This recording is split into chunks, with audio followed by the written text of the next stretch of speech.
come out today, play extremely hard, stay disciplined, and we'll put ourselves in a great opportunity to win this ball game. So much speculation about the health, even the confidence of your quarterback. What are some of the things that Kurt Warner has to do today? Well, Kurt just had to stay poised. You know what I mean? Don't come out and try to feel like he has to make all the plays. If it's nothing downfield, get some check downs and let the guys that he have on his football team operate for him and make some plays for him. So if he does that, we have a great chance of winning this game. And I want to say happy birthday to my mom, man.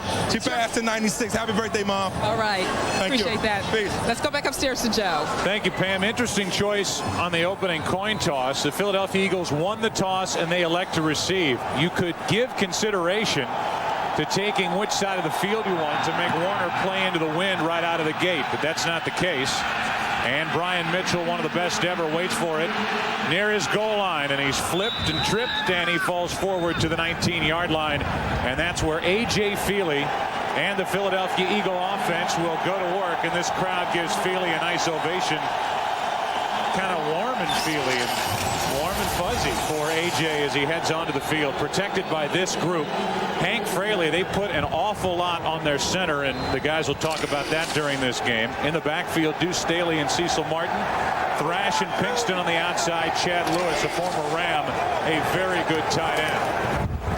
Handoff is to Staley. He got two.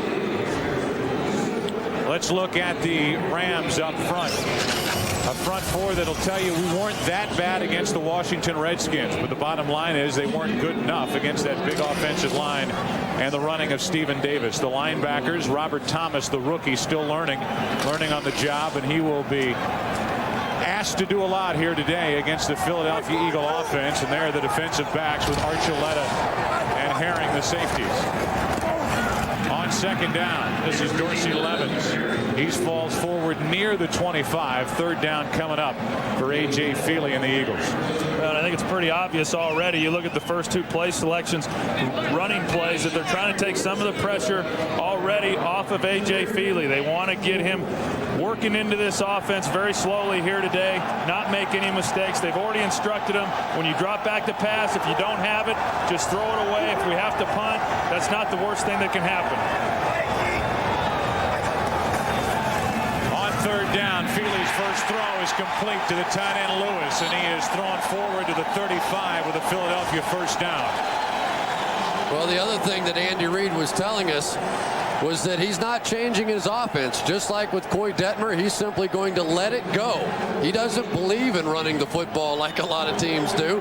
He wants to play this West Coast. And when you look at the West Coast offense, it is a quick throw offense. There's Donovan McNabb enjoying the game up in the press box.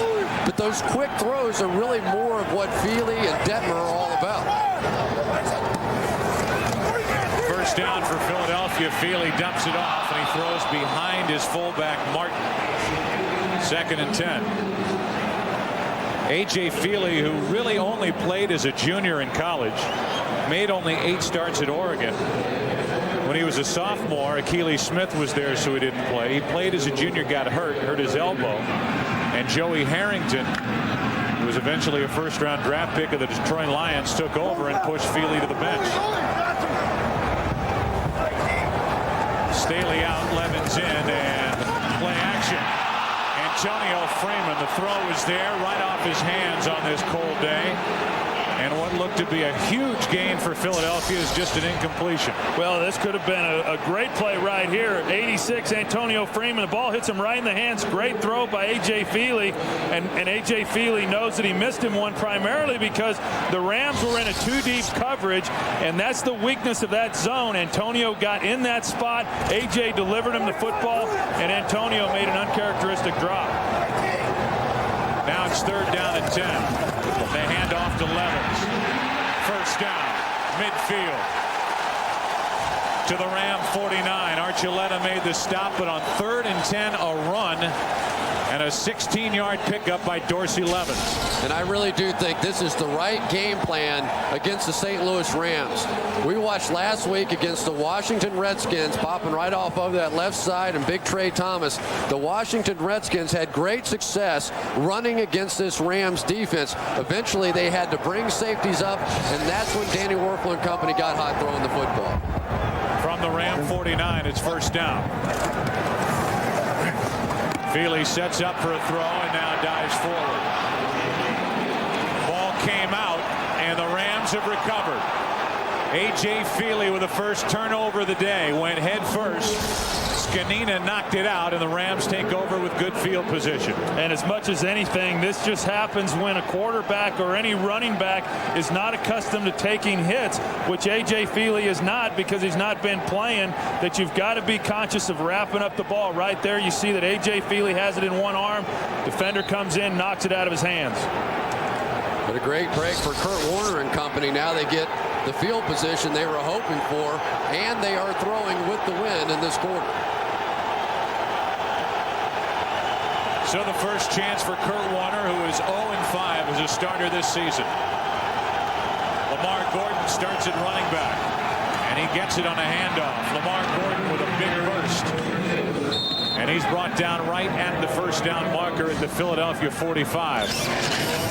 The offensive line for the St. Louis Rams. Orlando Pace with Heath Irwin in at left guard. The Rams lost Tom Newton with a broken fibula. That happened at Washington. You see the face and the name of Marshall Faulk. He did not start. He is available with the first handoff. Good for 10 yards and a first down. Went to Lamar Gordon. Empty backfield behind Warner. Not anymore as Gordon goes behind him and takes it over the right side. 2-yard pickup by Gordon. Defensively for the Philadelphia Eagles, Hugh Douglas is their best pass rusher. They're getting a lot out of Darwin Walker, a former Arizona Cardinal who was released back in 2000. And the linebackers, big Levon Kirkland in the middle. We should see some of Barry Gardner, who's faster at the middle linebacker spot. Defensive backs, Bishop and Dawkins are the safeties. Good corners, Bobby Taylor and Troy Vincent. Over here. Second down and 8.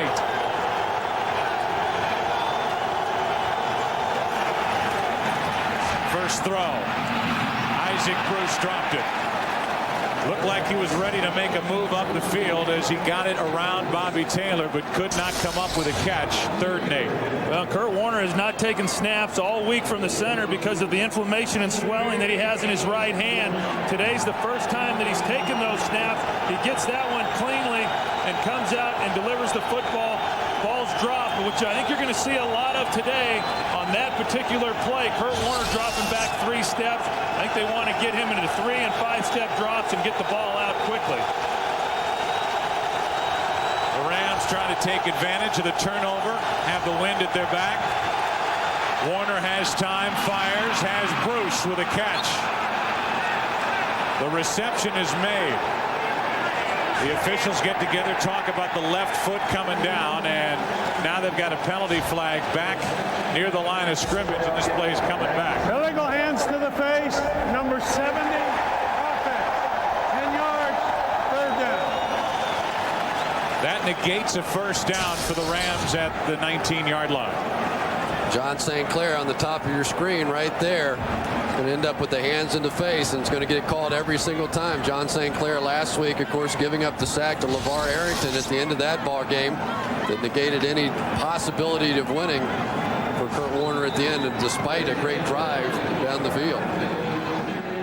So that brings up 3rd down and 18, and this Rams team has been sloppy this season.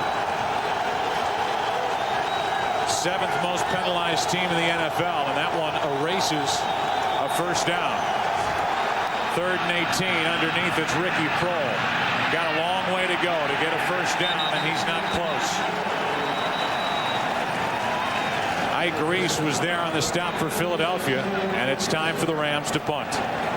Well, you're not going to fare real well against this Eagle defense if you're looking at 3rd and long situations, and that's exactly what happened. They make the big play there to Isaac Bruce, and because of the penalty to John St. Clair, they get backed up. And the good news, however, is that they're going to be able to pin the Eagles back. Mitch Berger, their punter, is 5th in the NFL in inside the 20-yard line punts. He's done it 20 times, but there's a big weapon for the Eagles, Brian Mitchell. Returned one against the 49ers on Monday Night Football.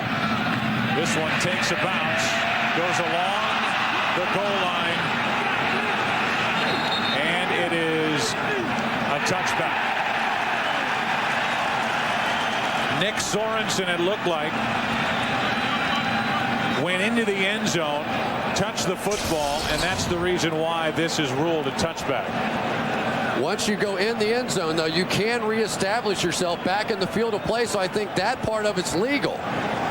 But now you have a foot on the end line as he's touching the football, and that's the rookie, Robert Thomas. His feet dangling over that end line is why that was a touchback. What Sorensen does is perfectly legal. He reestablishes himself, bats the ball back. Now is where the Rams fall on their face right here. If Robert Thomas doesn't touch that football and just lets it die, it's going to be dead on the 1. Instead, it's first down at the 20. Deuce Staley, nothing. Lost yardage on the play. Good push up front by Ryan Pickett. Why is A.J. Feely in at quarterback? Go back to week 11 against the Arizona Cardinals. Donovan McNabb, a broken ankle. And then last week on Monday Night Football, the dislocated left elbow suffered by Coy Detmer after putting together a terrific game, and then a nice moment when not only did his teammates come up and pat him on the back, but the 49er players did as well. Second down, Dorsey Levens back to the original line of scrimmage, and it's going to be 3rd and long. And when you talk about these coaches and what they've had to do in order to prepare these quarterbacks and this team to get ready to play, you take a look at Brad Childress, the offensive coordinator. He also coaches quarterbacks.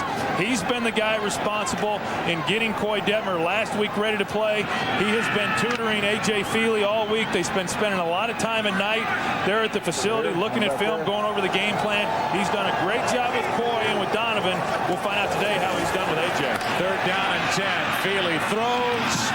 Incomplete. Broken up by Fisher. And a good play by the rookie out of Central Florida. The ball up in the air for a long time, thrown into the wind, and Fisher could recover. Well, they're going to start bringing some pressure now on A.J. Feely, and I don't blame them. The Rams, a team, maybe not the greatest blitz team in the world, but why not check out this young man? But the Eagles' perfect protection.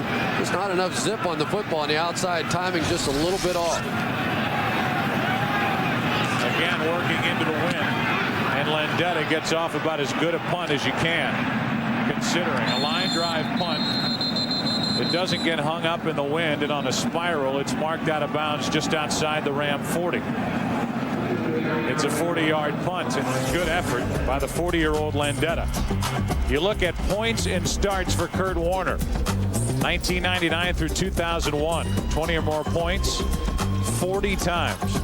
1 time this season. 4 times under 20 points, including last week, a 20-17 loss, a heartbreaker for St. Louis and Washington.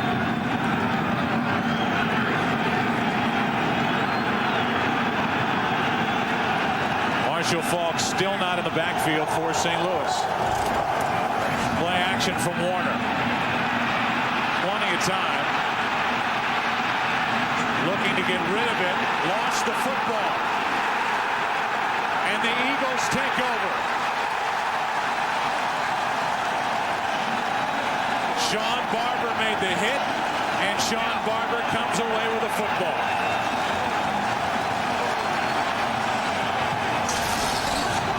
Well, you watch Kurt Warner, and he had some protection. The problem was he just didn't have anywhere to throw the football. The ball just comes out. Didn't look like anybody got a hand in there on it. The ball comes out. Sean Barber's going to be there to recover it. There really was no place to throw on the play. The wideouts were covered, but it was Sean Barber who knocked off the wide receiver on the dump-off pass right over the middle that actually made that play to begin with. From the 24-yard line, Feely back to throw into the end zone. Thrash! Touchdown! But a penalty flag. It's a hold, and it's coming back. Feely doesn't know it, but that does not count.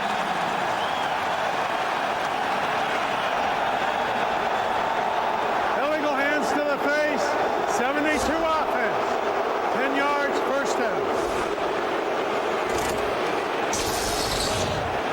Yeah, that's just a shame right there. You take a look at Trey Thomas, and they get him right there with hands to the face, but A.J. Feely does a great job of sitting in the pocket. They got a corner route to James Thrash working against the rookie, Travis Fisher, and you couldn't ask for a better throw. Thrash does a nice job of setting that route up. it doesn't count. And Travis Fisher, the young corner, is the guy they're going to pick on all day today. First down and 20. Dorsey Levens.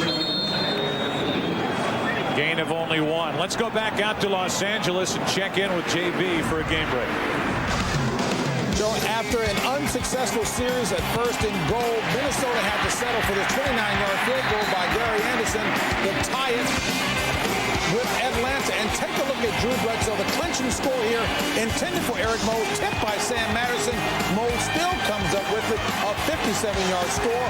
Buffalo sweeps Miami. Back to Joe, Troy, and Cris.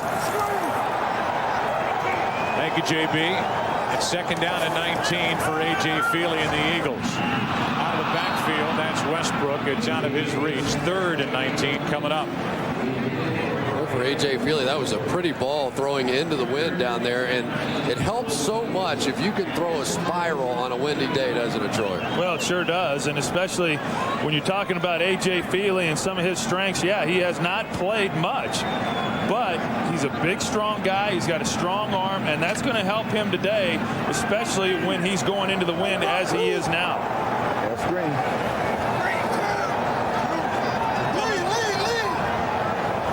Third down and 19. A stunt up front, and the ball is batted down. Looked like Grant Wistrom got his hand up and knocked it away. And what was for a moment sheer ecstasy for A.J. Feely in a play coming back on that illegal hands to the face is now going to turn into a fourth down and 19. And it's going to be Landeta and the punting unit coming onto the field for Philadelphia. You know, it's something of a win for the Philadelphia Eagles to just stay even during this quarter, because the St. Louis Rams now are blowing their opportunity with the win. It's going to flip around here in 7 minutes, and they're going to have to play back into it.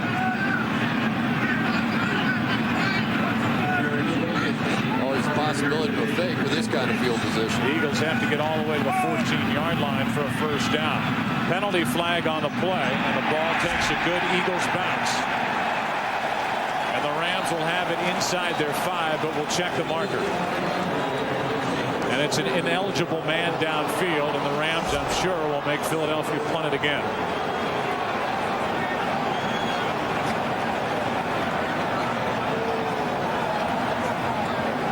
Well, if there is Ineligible man downfield, number 32 on the kick. 5-yard penalty, fourth down. If there is one major difference between these two ball clubs, it's probably in special teams. Right now, the Philadelphia Eagles are playing awfully well. John Harbaugh and his special teams, and the St. Louis Rams, conversely, have been struggling of late.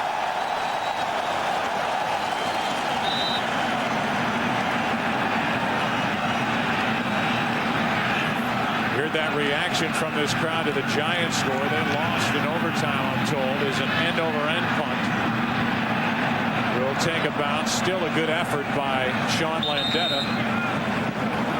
And he is quite a weapon on a day like this. The Rams will have it a first down just outside their own 15. And Gordon goes back to work. We go back to JB in Los Angeles for another game break. All right, Joe, with a touchdown with under 10 seconds left, Tennessee pushed it into overtime with a 2-point conversion against the Giants and win it with a Joe Nedley 38-yard field goal. It is now 3 consecutive wins by the Titans over the Giants. Back to Joe, Troy, Cris, and Van. JB, thanks. So now a 500 record. Philadelphia easily in charge in the NFC East, coming in at 8-3.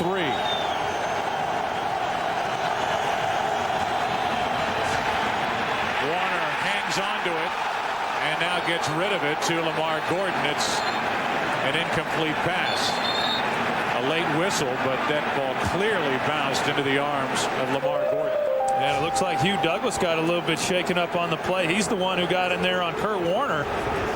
He's going to go ahead and stay in the game, but it looked like he was shaken up on the play. As you see, he's going to come in from your left right there on a bull rush on Orlando Pace, and is able to get his hands on Kurt Warner and disrupt the play. And I haven't seen Kurt Warner hold on to the football quite like this in a long time. It looks like the Eagles' plan is to take away the quick throws.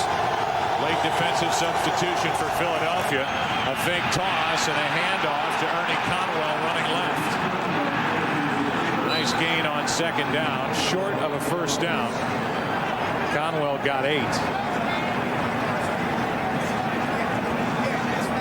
I think right now Mike Martz is just trying to do anything that he can do. You see a lot of different personnel packages, substitutions. He's trying to keep this Eagles defense on their heels to keep them from going after Kurt Warner in the passing game. That's why you're seeing some of the plays that you're seeing right now, trying to slow them down and keep them guessing a little bit. Mike Martz said you change personnel groups and protections every play. Try to slow down the Eagles. That throw is complete to Torrey Holt. A move and out of bounds at the 35. Let's talk about Kurt Warner and about that hand. So much has been made about the injury to Kurt Warner, and now Kurt Warner, for the first time in his NFL career, has had really the town turn against him. I know that's the way he feels about St. Louis, about the media, that they're piling on, that the media doesn't understand, and they're sending the wrong message to the fans in St. Louis. But if year after year you're talking about a hand injury to a guy that throws a football for a living, it's a concern, and it is at least that for Kurt Warner in St. Louis.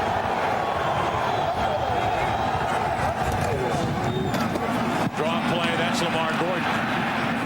He gets up near the 39-yard line. Well, there's two levels here. First of all, Kurt Warner, for the first time since he joined the St. Louis Rams, is experiencing some adversity. And how he handles that. Here's some adversity if Orlando Pace, who grabs his right hamstring, can't continue. They're already thin on the offensive line. And Pace is going to have to come out for at least one play. Well, I tell you what, that's just a huge injury. If he can't come back, they've already lost Tom Newton. He's on IR off an injury from last week. Now Orlando Pace, that would be the entire left side of this offensive line, and that is the strength of this football team. It's like sort of a delay blitz. He comes in and blocks on Brian Dawkins, and then you can see him just coming out of the pile limping. Well, he had the calf injury earlier this year, missed 2 or 3 games, and now St. Clair working over here against Hugh Douglas. That's a pretty tough matchup for St. Clair. Andy King doesn't even put his mouthpiece in. Just added to the active roster. He takes over at right tackle, and John St. Clair flips to the other side. 2nd down and 7, and they run to St. Clair's side and get nothing. Lamar Gordon. Carlos Emmons, a good play.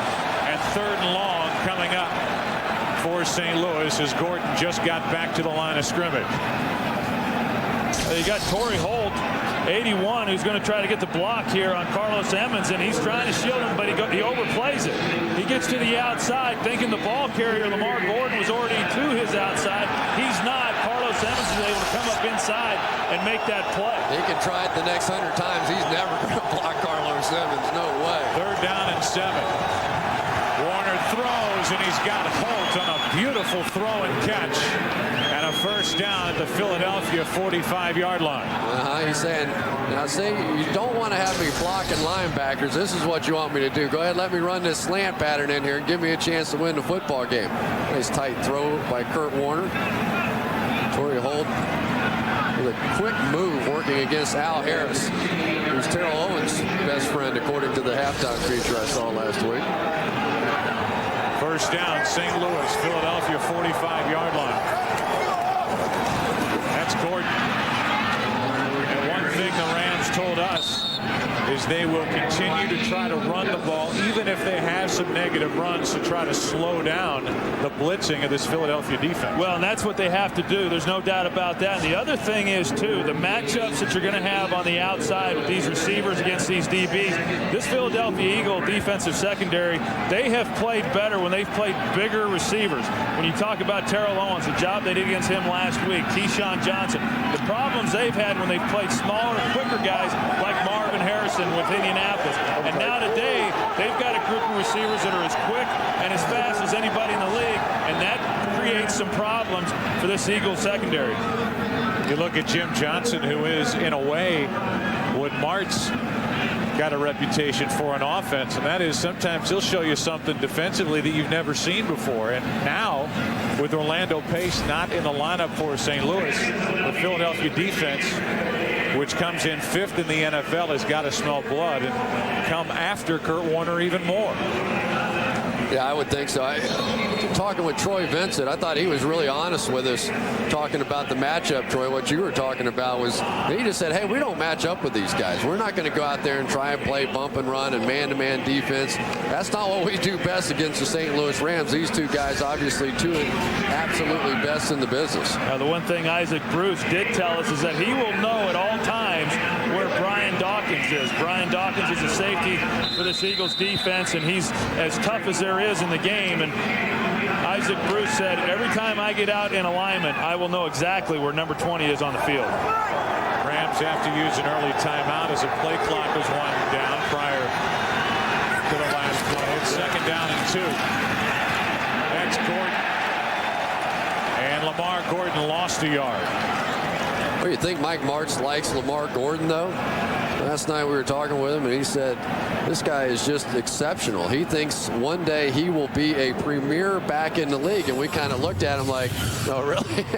And he stuck to it. He said, I'm not backing off of that statement. You watch him practice, you watch the way he runs routes, you watch the way he blocks. This guy is the complete package. Rams could be in 2-down territory as they face 3rd and a long 2. Warner dumps it off, incomplete. Ricky Prohl looking for a flag, and he won't get it with Bobby Taylor defending. And now we'll see if it is indeed 2-down territory, if the Rams are going to go for it on 4th down or punt. Well, and here's some of the pressure that Kurt Warner is going to be seeing all day long. Right there, N.D. Kalu coming off the corner, and Bobby Taylor, he was in motion with Isaac Bruce, but they had to run a switch because of a pick play that they had. So he gets off of Isaac Bruce, picks up Ricky Prohl, winds up making a heck of a play. Well, special teams has been a problem for the Rams all year, and it continues here. As they were late getting the field goal unit on, Wilkins didn't have his holder, Ricky Prohl, on the field. And on a drive here in the first quarter with 2:13 remaining, the Rams, who do this more than any team in the NFL, have to burn another timeout. Let's go back to Los Angeles. Another game break. Here's James Brown. Joe, Troy, Chris, and Pam, take a look at how Michael Vick wins it in overtime. Just appreciate the beauty of this 46-yard rushing touchdown. 173 rushing yards on the day, the most rushing yards by a quarterback in the Super Bowl era, breaking the old record held by Bobby Douglas of Chicago. Back to Joe Buck. I think that's the same highlight we see each and every week. Michael Vick running around the field and making plays, and I know we get a chance to watch him next week. I'm excited about that one. And we requested that opportunity. I think it's the only time all year we've said, you know, we haven't had a chance to see Michael Vick. Would you guys mind if we go down to Tampa and watch him play? This would be the longest of the season for Wilkins with the win. Still short. And the Philadelphia Eagles will take over with great field position.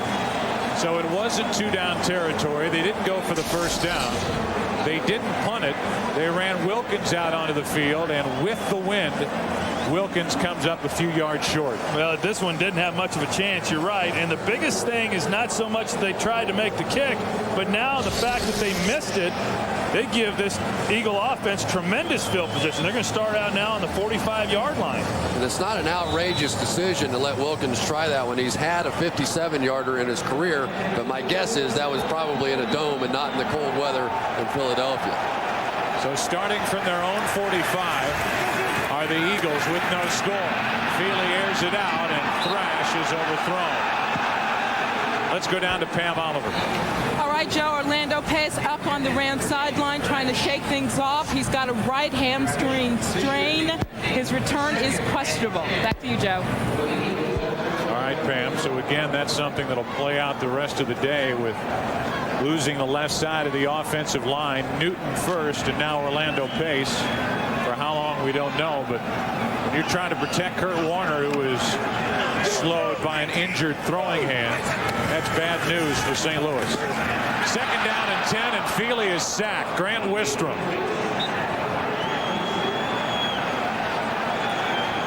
Well, Grant Wistrom told us yesterday that it would be difficult for him to use a speed rush around the outside of Trey Thomas, but that's exactly what he does right here. He just comes right around the edge and gets the A.J. Feely. That was awfully easy for Grant Wistrom. We'd like to welcome those of you watching other games around the NFL. A minute 50 and counting here in the first quarter. 3rd down and 17. Each side has had a turnover today. And what shapes up is a must-win for St. Louis. Draw play, and Dorsey Levens brought down well short of first down yardage. Travis Fisher made the tackle, and the Eagles will have to punt. Anytime the Rams go in to their 4-1-6 defense, where Adam Archuleta is essentially a linebacker, it's because the Philadelphia Eagles are in 3 wideouts. There he is right there. And one of the things Andy Reid would love to do today is to get some big bodies on him. Says he's tremendous coming up, sneaking up from the safety position. But if we can ever get an offensive lineman on him, we might be able to run it right down their throats. Another good punt by Landeta. Wilkins. He called for a fair catch and then took off, and that's a penalty. He just forgot. I haven't seen that too many times. I forgot I waved my hand in the air. Oh, well, no. He's going to bluff one. Invalid fair catch signal, number 82 on the receiving team. 5-yard penalty, first down, timeout. Well, it has just been a comedy of errors on special teams for the Rams this season. That has continued today at the vet. No score. Happy holidays. Come on, Troy. Happy holidays. Did you get your shopping done this weekend, Joe? I have not done any shopping whatsoever. How about you? I made one attempt Friday. Never again. Never again the day after Thanksgiving. No, that's come on. That's a rookie mistake. 58 seconds left in the first quarter. Play action, and Warner tries to dump it to Lamar Gordon, and he's short with it. The Rams are indeed still alive right now on the outside looking in. The Atlanta Falcons, the red-hot Atlanta Falcons, in a good spot in the wild card chase, and they are in the 2nd place position in the South behind Tampa Bay, and those two will hook up next week on Fox, and it'll be fun to watch Mike Vick take on that Tampa Bay defense. 2nd down and 10, and Marshall Faulk is in the lineup and in motion. First look at Faulk today, and Marshall picks his way as the ball pops out. They're going to say Faulk was down, and it stays with St. Louis. Levon Kirkland on the stop, a gain of 5 on the play, and they're calling down by contact on what the Philly fans thought was a fumble. I know that I heard the whistle about 7 seconds after the ball popped out down there, and I know they don't use the whistles quite as much as they sometimes would, but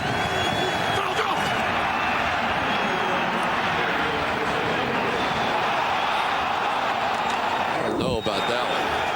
Looked like he was sitting on top of the pile and had the ball stripped. 3rd down and 5. Douglas off the edge, almost got to Warner. Bobby Taylor. Touchdown, Eagles.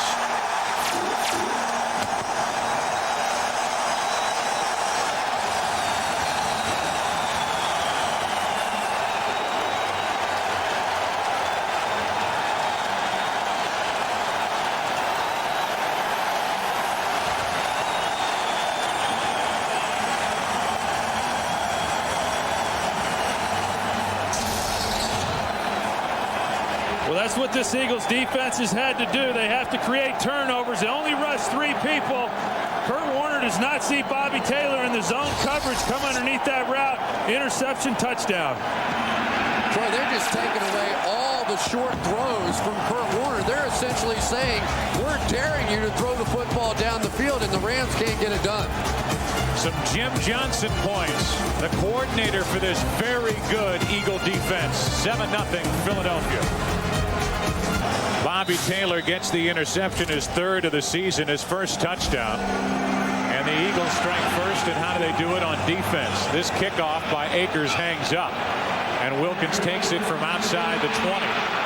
And the Rams will have good field position with 4 seconds remaining in the first quarter. Back to work, the Eagle defense, 5th best in the NFL, and a tough match for the Rams today. Boathouse Row on the Schuylkill River. There you go. Why not? Kind of pretty. Good time of year for a little sculling. First down for the Rams with 4 seconds left in the quarter. Warner setting up a screen.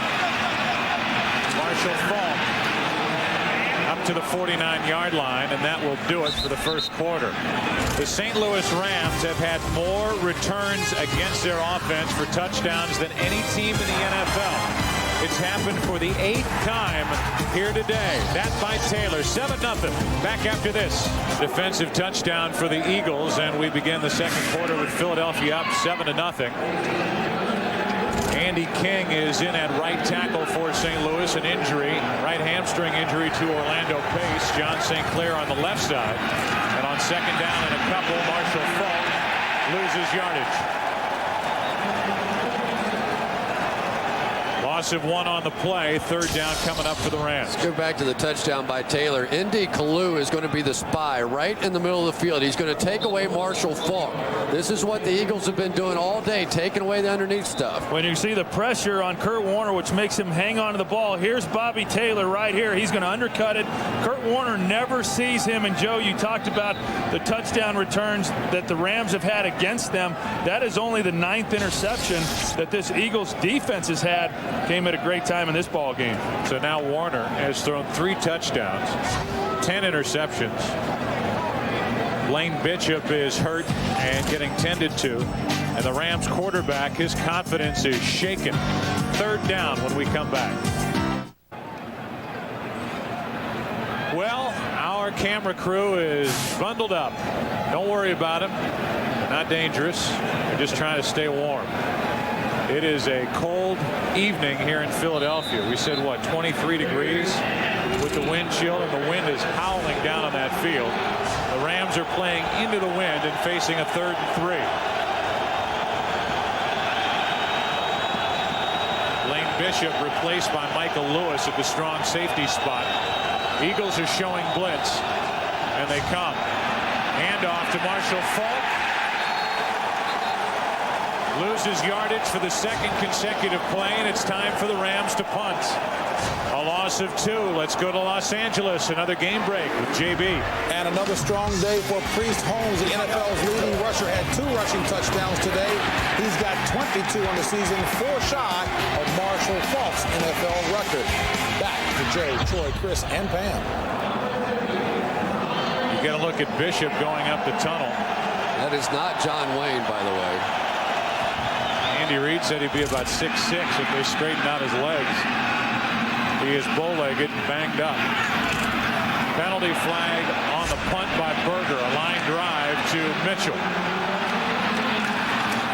Lost the football. Remember, a flag down on the play. The Rams fall on top of the football. But this play's coming back. The penalty is against St. Louis.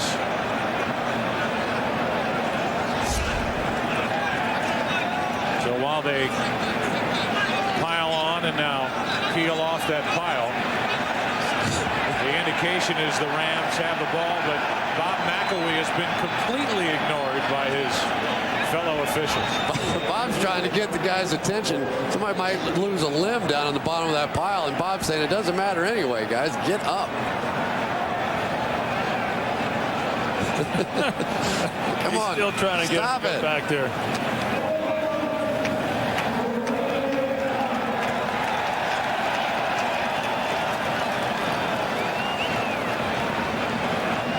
So they call it a legal motion. I don't know if he said 58, which would be Don Davis. Sounded like a number that started in the 50s. But whoever it's on, it negates a turnover. That is Don Davis moving up with the snap. And clear was the call from Bob McElwee. That's why it's coming back, and the Rams have to punt it again. So your early early impressions of Kurt Warner? How much do you think the injury is a factor? Well, I think it is a factor, and I think it's the last thing Kurt wants to admit to, but we saw him yesterday, and he wouldn't even shake hands with us with his right hand. I think that right there told us it was still bothering him, and the fact that he didn't take snaps all week. So clearly it's having an impact. Yeah, the only guy that shook his right hand was his coach, Mike Martz. The rest of us are shaking his left hand. Mike Martz comes in, hey, Kurt, how you doing? Berger, a high-hanging punt right into the wind.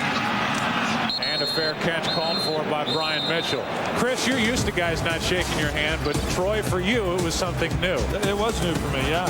You're I didn't like it.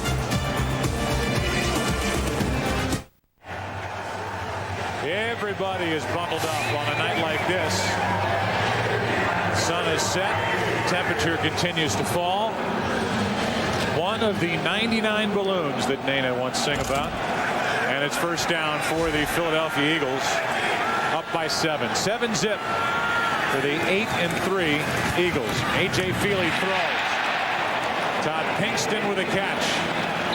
And a first down for Philadelphia up at the 35-yard line. So here we go. We've got, what's the deal? You don't want to wear the Fox coat or what? Yeah, no, I changed into something a little stylish enough for you? Not hip enough for you?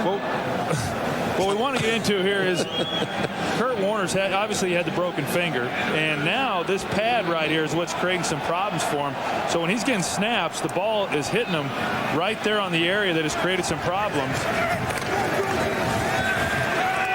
Feely showed the run. Now finds Deuce Staley. The near side of the field, and Staley's up to the 43-yard line.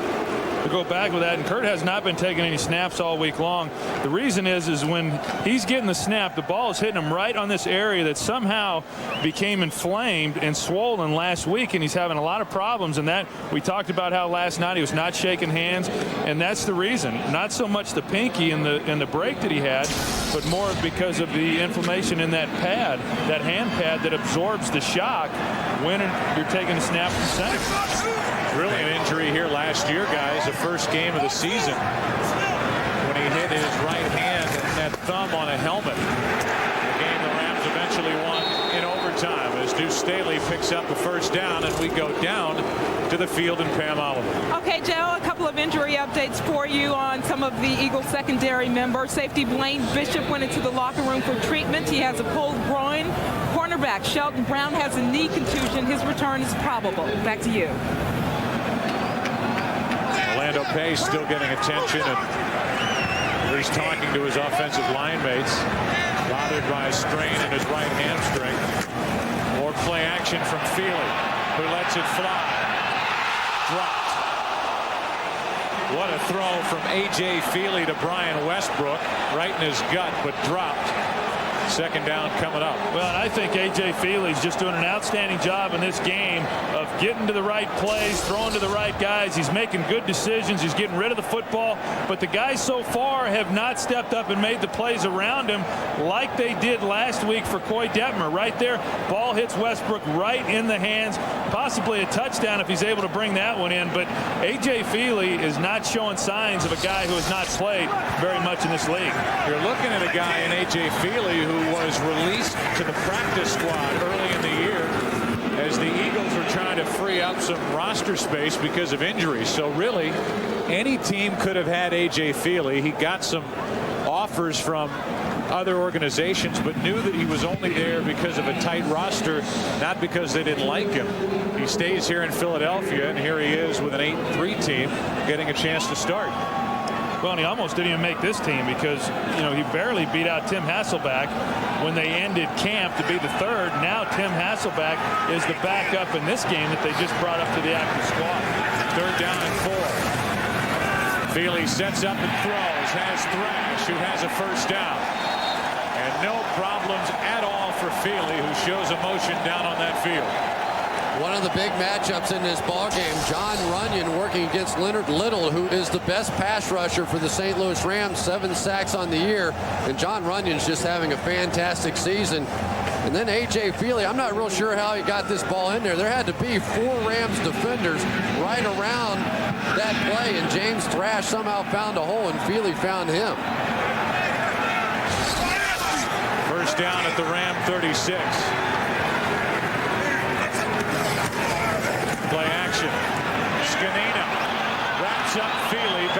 midfield.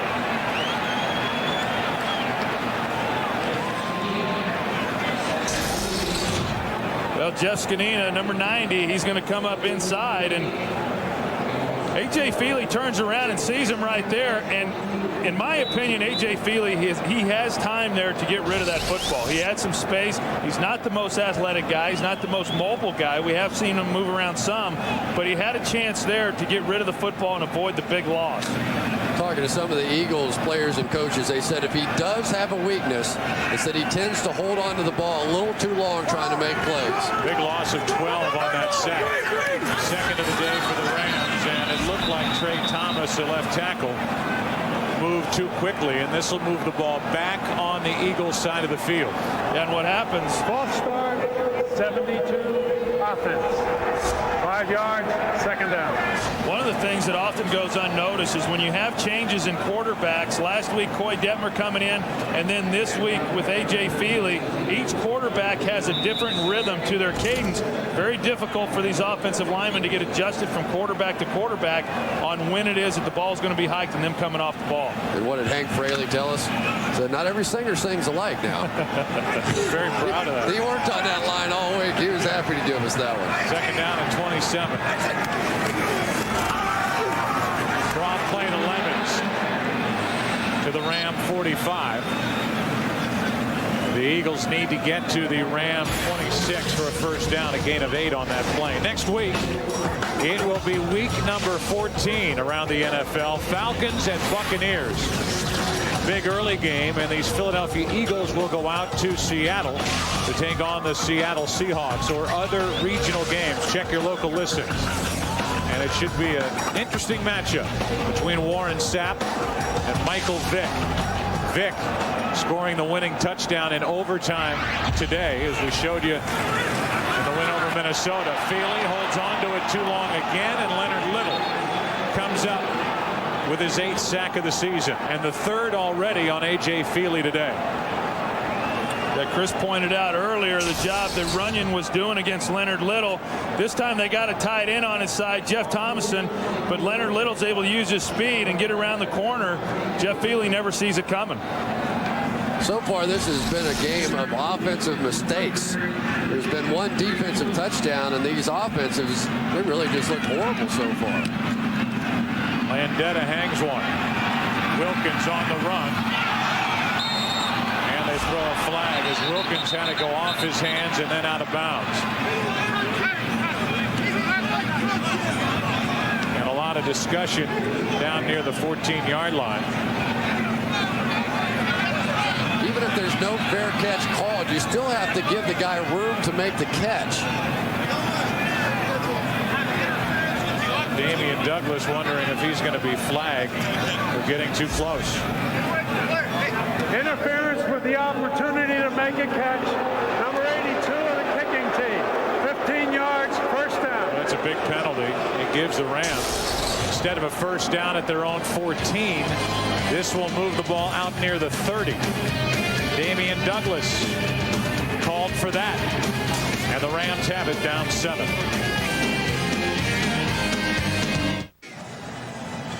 Don't make the mistake at home of thinking, well, if Warner continues to struggle, they'll just put the guy who went 5-0, Mark Bulger, into the game, because he is listed as the 3rd quarterback. Jamie Martin on the right with a headset on is the backup. We talk about the rules of the 3rd quarterback after this play. First down from their own 31, a toss to Falk. With blocking in front of him, Marshall Falk to the sideline and out of bounds after a gain of about 5 yards. The rule is, and we talked about this last week, if you end up putting the 3rd string quarterback into the action, the other 2 quarterbacks can't come in until the 4th quarter. And Bulger, Chris, you were watching Bulger during the pregame warm-ups throw the football, and he looked terrible. Yeah, 3rd string quarterback or not, it doesn't make any difference. He just simply can't grip and throw the football right now. Tendon problem in his right hand between the index and middle fingers. The throw short of Kroll, incomplete. Kroll had his man Kirkland, but Warner was short with the toss, and we go back to Los Angeles for a game break and check in with James Brown. Hey, Joe, San Francisco trying to avoid its first 3-game losing streak in over 2 years. Garrison Hurst 5 yards of pay dirt, capping a 14-play, 70-yard drive of over 8 minutes. It's 7-3. San Francisco back to Joe Buck. The standings, the Rams still believe they're alive in the NFC West, but they're alive only if they come out of Philadelphia with a win. Warner throws on 3rd down, and it's incomplete. Torrey Holt, the intended receiver, and Al Harris was there defending. Really nice job by Al Harris there. He basically was running the comeback route for him, had a chance to intercept that ball, and I think that 2nd down pass to Ricky Prohl really showed some of the problems that Kurt Warner is having throwing the football. Ricky Prohl runs an out route, he's wide open, ball's thrown behind him, and had they have been able to complete that one, they would have had a 1st down. I mean, let's just talk about the body language of Kurt Warner right now. I mean, he looks like a guy, especially into this win, that just doesn't think he can get those plays made. Another punt from Mitch Berger. End over end on a line, but probably the best way to go on a day like this. A chance for Mitchell on the return, and Brian Mitchell gets smacked at the 37-38-yard line, and that's where the Eagles offense will take over. 40-yard punt, 8-yard return. Kurt Warner and the Rams now working into the win. Missing on a 2nd down throw, and it's been a rough day for number 13 so far. Well, if you're the St. Louis Rams and you need a win here today, the defense has to do today what it didn't do last week against Danny Werfel and the Washington Redskins, and that is maybe go out and win a game. And this defense, which got a turnover early on a fumble by A.J. Feely, just has not been coming up with the football like they have been the last 2 years. 0 defensive scores this season. They had 5 a year ago and 8 when they won the Super Bowl in '99.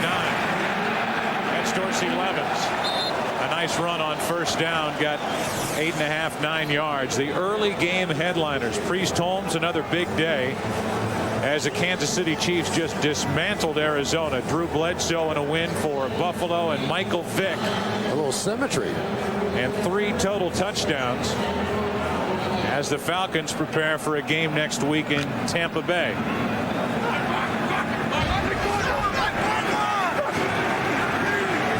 2nd down and 1. Play action from Feely. Hands it out, has Pinkston wide open. Down inside the 15-yard line. They'll mark him at the 12.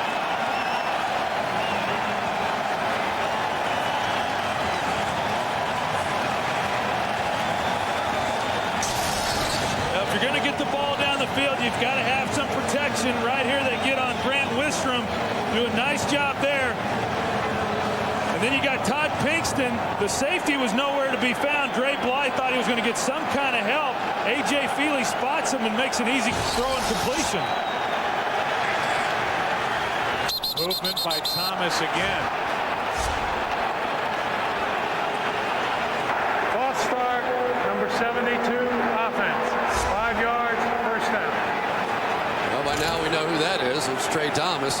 I think on the previous play, though, Troy, it looked like when Feely rolled right, the safety sucked over and kind of went with him, leaving the backside open. Well, what happened was Thrash was in the slot. They didn't put any defender over him. Therefore, Thrash had a clean release, was able to get pressure on the safety, and it helped occupy the safety so that Dre Bly was on his own. 1st down and 15. The pass is incomplete.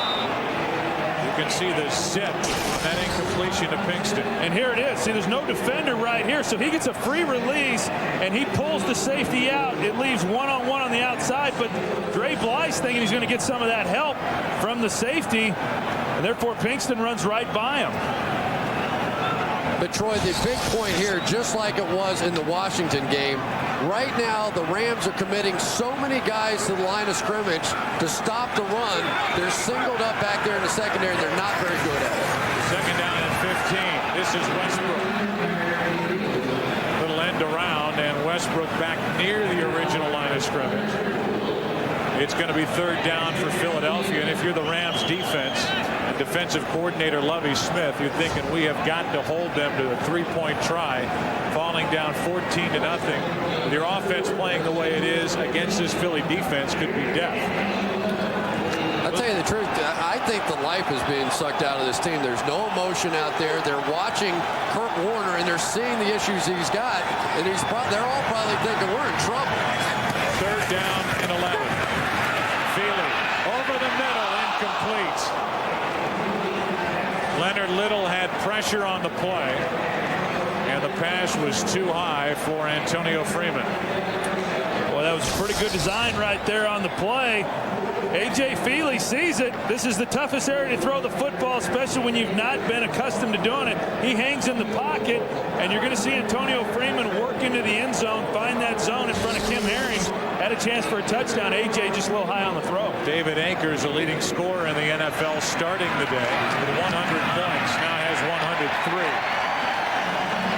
Akers has missed only 2 all year, and with that, the Eagles add to their lead. Under 5 to play in the first half, 10-zip. This place, a city of brotherly love for a reason. They have shown you some love this weekend in Philly. They thought you were coming here to play quarterback. Well, after 12 years of showing me a lot of hate, it's about time I got a little love in this city. We're back to normal now, though. Wilkins on the move. Big hit as Wilkins crossed the 25. Kurt Warner back to work. 10-0 after a 24-yard return from Terrence Wilkins.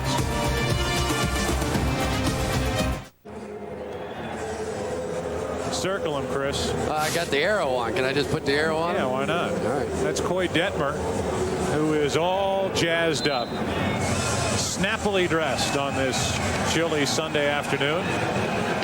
Got a chance to talk to him a little bit before the ball game, and there's been some flirtation with the fact that maybe he can come back next week. I don't think Coy's thinking he's coming back next week. That thing's still hurting him pretty badly. Under 5 to play in the first half, starting from their own 26. Warner is sacked. Hugh Douglas.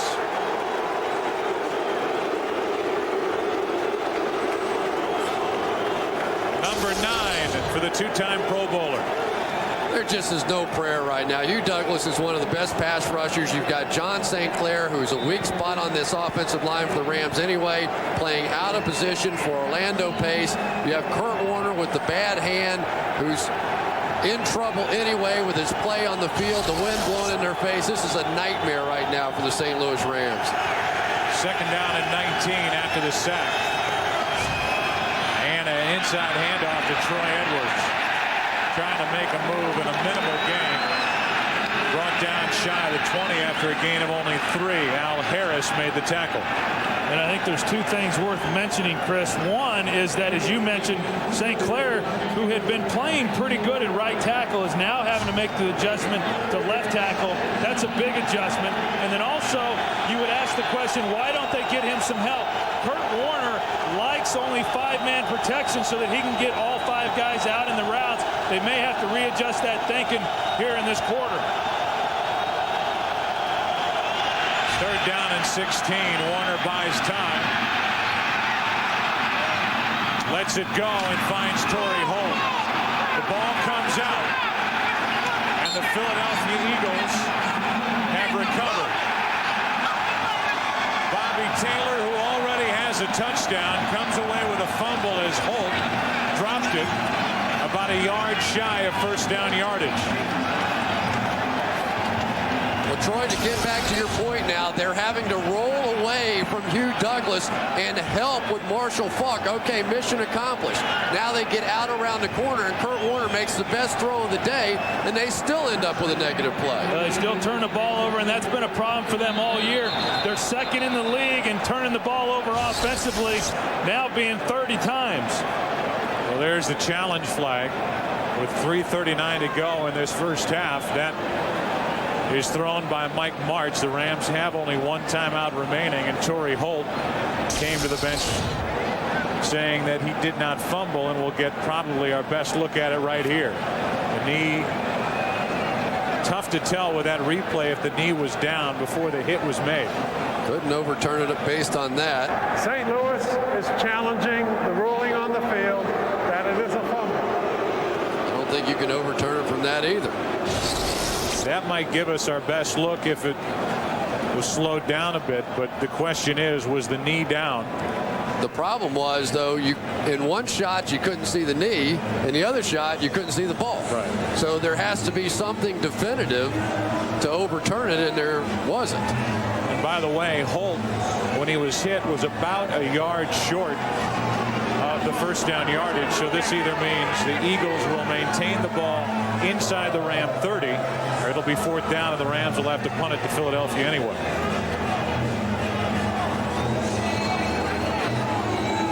Tough to see if the ball is beginning to squirt out before the knee actually touches down. This might be our best angle here, but you can't see the ball when it starts to come out. Michael Lewis makes the hit. Bobby Taylor comes away with what is ruled a fumble for the moment. Bob McElwee will go under the hood and take a look. See if it'll stand. Michael Lewis is a young man that's filling in for Blaine Bishop because of that injury, and they think Michael Lewis is going to be a future star on this team. They can't wait to get him in the lineup. Well, it could be yet another turnover for this Rams team, which came in at -11 in the turnover ratio. We get another look. The question is the right knee down? And it's too hard to tell from that angle as to whether the knee's down before the hit and the ball comes out. There's just no way to overturn it based on that because you can't see the knee. It's just a little disappointing, and I know there have been so many things going wrong for the Rams today, and Kurt Warner with the injury to Orlando Pace, and Marshall Faulk in and out of the lineup, and Kurt Warner, clearly his hands bother him. They're giving it an effort out there. You have to give the guys a little credit for giving it a shot and trying to play despite the injuries and everything else. But the overall team of the St. Louis Rams seems a little flat to me. I mean, they really seem a little lifeless, and I get the feeling they're over there watching Marshall Faulk and watching Kurt Warner and seeing that their stars don't have it today. After reviewing the play, there is no indisputable evidence to change the ruling on the field. First down, Philadelphia. Charge St. Louis with a team timeout. That's their final timeout. And I think that all would agree that there wasn't enough on the replay to overturn that call. And Michael Lewis, the hit by the rookie. And by the way, you should make the point that after the Eagles lost to the Rams twice last year, including in the NFC Championship game, their first 3 draft picks were defensive backs. Michael Lewis, one of them, and he forces that fumble, which gives the Eagles great field position, just shy of the Ram 29-yard line. Already up 10-0 with about 3.5 minutes left in the half. And Troy Vincent told us yesterday that this game was going to come down to their shoulders. They've certainly played outstanding here in this first half. Feely on a handoff to Levens. Hit hard, and the ball comes out. And the Rams have it. So the Eagles give it right back. Big hits. And it's Dorsey Levens who puts it on the carpet. The Ram offense will go right back to work.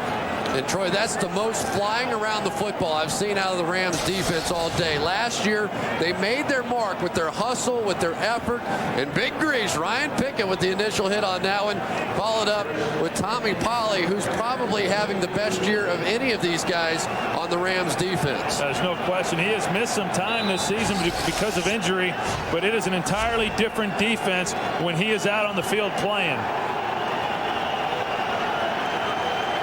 Rams have turned it over 3 times, the Eagles twice, starting from their own 30 on first down. Down 10-0. Looking for some spark, some hope. That might help. Long throw, catch by Bruce, and a first down inside Philadelphia territory. Remember, that's into the wind. Easily the best throw by Warner all day. Well, and one of the best routes, too, and by one of the best route runners. Isaac Bruce is as good as there is, and that's a mismatch when you've got Isaac Bruce running against Bobby Taylor. Bobby's a much bigger, more physical corner, and he is just not going to be able to run with Isaac Bruce and the precision routes that he runs. Up to 600 receptions in his career. Tops in the all-time Rams list. good for 27 yards, and Bruce gets number 601. And as Jim Johnson always does, the defensive coordinator of the Eagles, you hit him for a big play, he comes right back with the blitz. But that time, Kurt Warner able to sit in there and get it out quickly. The game plan has been brilliant by Jim Johnson so far. Early in the game, taking away the short throws, forcing them down the field. But now you hit the big crossing route. Got to think a little differently. Yeah, I think early Mike Marks wanted to be balanced and run the football, but I'm starting to sense he's losing patience. He can start throwing the ball now. Second down, Holtz. A first down catch inside the 25. Remember, the Rams are out of timeouts, but right now time is not a big issue with over 2 minutes to play, and that will likely take us to the 2-minute warning here at the Vet. 13-yard completion and a first down for St. Louis at the Philadelphia 23. Looking for hope at the Vet, down by 10. Don't forget the Visa halftime coming up in just a couple of minutes. You have the superstar JB, about 3-time Emmy Award winning. You have Kimmel's best friend right there. And right there. And Jerry Jones's best friend right there. We learned that on the pregame show today. A lot of love today on that pregame. Did Jimmy get choked up in that interview? I did. Troy, your feelings? All right, let's play football. I've heard the story too many times. First and 10 for the Rams with 2 minutes remaining in the first half. Warner dumps it off and through the hands of Marshall Faulk. Well, that is the best protection we've seen all day for Kurt Warner. It was at least 5 seconds of him sitting in the pocket, and then Marshall Faulk unable to make the play. This is what the Rams have been missing so much. So as good as Lamar Gordon is and trunk candidate, Marshall Faulk is one of those guys you can flip one of those little 3-yard passes to, and he ends up with 25 on the stat sheet. 4 straight years of 2,000 or more yards from scrimmage. That's an NFL record. Been out the last 2 full games. Warner steps up, fires, and caught by Isaac Bruce. He dives down inside the 15-yard line, about a yard shy of a first down. Gain of 8. So about a yard and a half left for a first down for St. Louis. Third down coming up. Yeah, and I think what you see a lot of from these receivers, whether it be Isaac Bruce or Torrey Holt, right at the point where they're getting ready to have contact with a defender, you'll see them go down, protect themselves, try to get the yardage that they can. But if Bruce had been able to stay up there and take on the hit, he might have been able to get the first down himself. Third down, and Warner will run for the first down. Slide forward, still take a hit. And did he get enough for the first down? They mark it down, and the Rams signal first down. I think the officials are going to call a timeout, and I know it's about to come out of your mouth. You do? Yeah. Tell me. You didn't like that hit? No, that wasn't it. Okay. You've always enjoyed wearing heavy coats and turtlenecks. I do like that, yeah. A minute left in this half. We'll see if it's a first down. I think I was going to say it's the second time we've seen Kurt Warner as he slides into the ground and the ball comes popping out. I just don't think he has much of an ability to grip the ball, and he may have gotten dinged on that one. Well, I'm saying when he went to slide there, you see that right hand. I mean, I don't want to make more of this than what there is, but it just appears that that right hand is giving him some real problems. You know what, Joe? I didn't like that hit. The quarterback is supposed to have that protection. When you slide in first, the reason for the slide is the defensive player is not supposed to be able to hit you. And if Sean Barber, I think Kurt's hot about it too.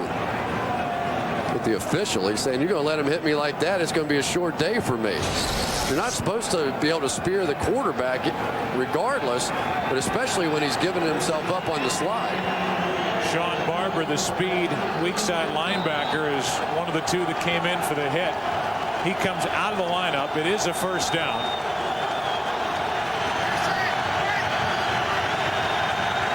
The ball at the 13-yard line. Rams down by 10. Warner dances out of trouble.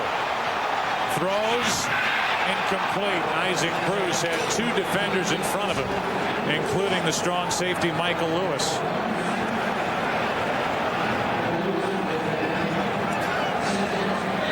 I've been on John St. Clair today, but watch him this time over here on Hugh Douglas, just doing a fantastic job. And really, but for a perfect block out there by St. Clair, Kurt Warner wouldn't have been able to step up. Yeah, the pressure came from Kurt's right side from Andy King, the tackle who just filled in. And St. Clair had to move over to left tackle for Orlando Pace. Rams haven't scored in this first half. That has not happened this season. Warner with more time, dumps it off to Holt. Makes a move. The ball pops out. No signal from the official. They're calling Holt down, and with 35 seconds and counting, it's going to be a third down for the Rams. Well, they either got to run a play or ground it, which would only give them one more play. They fake the grounding, flip to the air, and it's incomplete, nearly intercepted by Harris. A good job there by Kurt Warner. Had they have come up and grounded the ball, that would have then made it fourth down with one shot. You're going to see the play that Kurt Warner made earlier. He got pressure because of the right side, but he finds Torrey Holt, does a great job of getting rid of the football. And here's that last play when Kurt throws it up in the corner. Now they're going to have to attempt the field goal. Wilkins will try it. 22-yard attempt to put the Rams on the board, and it's drilled. You know, you think back, though, it was third and about a yard and a half. The Rams panicked, got up to the line, the incomplete pass, and they have to settle for 3. Down 7 with 20 seconds left. Hits the field goal. It's 10-3. The Rams certainly had enough time, guys, with a 3rd and 1 to take a little more time, line up, talk about a play, throw the ball into the end zone. If they don't get it, they kick the field goal. They couldn't run it or take the risk of running it, because if the Rams didn't pick up the first down, you can't spike the ball because it's 4th down and you're scurrying to get your field goal unit on the team. Wilkins hit the field goal. It's 10-3, and now with 20 seconds left in the half, Wilkins will kick it into the wind, try the squib kick. Pretty good return by one of the big linemen, Jeremy Selecta. And Selecta gets the ball up near midfield with 16 seconds left. Well, next week we'll be down in Tampa, and Michael Vick will bring the red-hot Atlanta Falcons in to take on that terrific Tampa Bay Buccaneers defense, number 1 in the NFL, and there's the heart and soul of it, Warren Sapp. They will take on New Orleans down in New Orleans tonight. Well, who would have thought that game this late in the season would have the bearings on it that it's going to have? I'll tell you what, Michael Vick may have my vote for MVP of the league right now. 16 seconds left, 3 timeouts remaining for Philadelphia. Feely fires, and it's through the hands of Whitley. And then I believe Dre Bly, as 2 Rams had a shot at it. It's going to be 2nd down and 10, and if the Eagles pick up another 10 yards or so with the kind of leg that David Akers has, you could see him come on the field and try one of these. He was kicking field goals of over 60 yards during the pregame warm-ups and not willing to take a shot at it. With a young quarterback, A.J. Feely, the Eagles kneel on it and will head to the dressing room up by 7. That surprises me right there. You have the great field position. I don't understand that one. What could Pam Oliver and Andy Reid be talking about? We'll find that out a little bit later. Right now, that's the end of the first half. It's the Eagles 10, the Rams 3. The FISA halftime report coming your way after a word from your local Fox station. Philadelphia lead as we get ready for the start of the second half. Before the game, Ron Rivera, the linebackers coach, tried to rally the troops before this game with the Rams. We have to set the tone. We have to set the tempo. If we give these guys an opportunity to set their tone, hey, it's a different ballgame. Make them play the way we want to play. Physical and downhill. Be physical with these guys. Attack downhill to your depth and blow somebody up. Let's go. Packers on the range. 1, 2, 3. Packers. Get them, guys. talking to the Eagle defenders, they'll tell you we've carried this team for the last few years. It looked like the offense was starting to catch up. Donovan McNabb and the offense starting to roll. Now they lose McNabb. They almost have to go back to how they were thinking prior to McNabb really establishing himself as one of the best players in the league, which he is. And I think for the most part, the Eagles defense has to be happy with the way they played the first half. Well, I think they do. There's no question. And the Rams have not been able to run the football, and that's been the biggest thing. This Eagles defense has shut down the run, forcing Kurt Warner to kind of shoulder that load.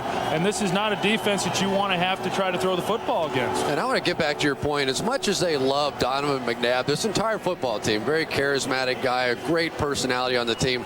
There's also a little bit of something within this team that they want to prove they can do it without him. Everybody says, you know, Donovan McNabb, he's a one-man team. Well, right now, this defense has a chance to take over the football game, win it, and dominate it here in the second half. The Rams will get it here at the start of the second half, down by 7. Wilkins from outside the 15-yard line. He gets to the 35, and that's it. Let's go down to the field and say hello again to Pam Oliver.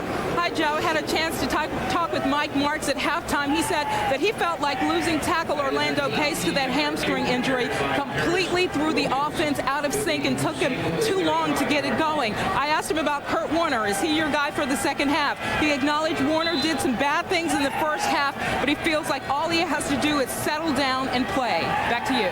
We'll see if he can. With this big rush, Orlando Pace with a jacket on. St. Clair at left tackle, Andy King at right tackle.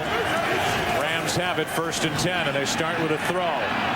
Bruce found a hole in the defense and has a first down at the Philadelphia 45. Dawkins made the stop. That throw good for 26, and we look at some of the numbers from the first half.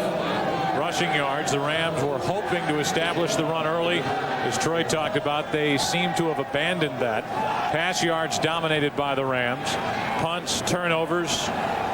You look at Marshall Faulk limp off after getting hit by Hugh Douglas. Well, he was trying to give St. Clair some help at left tackle there on that last pass play. Warner airs it out, and it is incomplete. Isaac Bruce, the intended receiver. Vincent and the safety Michael Lewis were there for Philadelphia.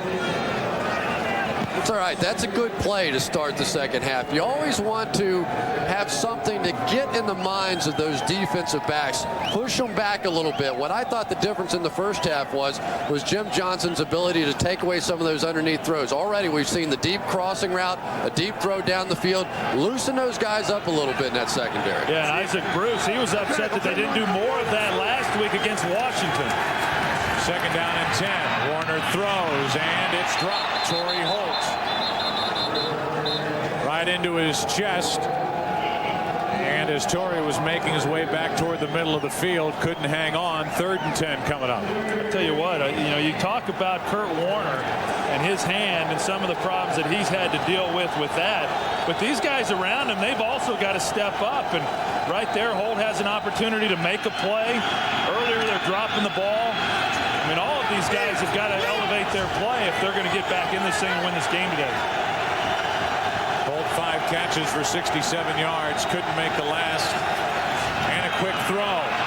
That's Ricky Prohl. And he falls forward for what appears to be a first down. And that's what Kurt Warner does best right there. The Eagles come with the blitz. They're spread out 5 wide across the field. You bring blitz off the corner, and all of a sudden, he's just going to dump the ball right wherever you left from. Bobby Taylor coming on the blitz, easy pitch and catch. That's the difference with Kurt Warner. It's not his arm strength. It's not what he can do physically. It's mentally, the quick release, reading the defenses to perfection that time. 29 catches this season for Prohl, 22 of which gone for first downs. That skips in. Incomplete.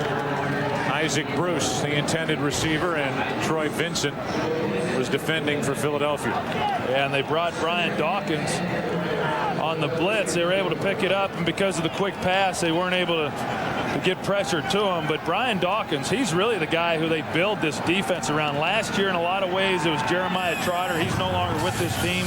Now Brian Dawkins, he's the one who does all the blitzing. And when you talk to these opposing offenses, he's the guy who everybody wants to know where he's at all times. seen a running play yet. That changes with a give to Lamar Gordon. He fumbles.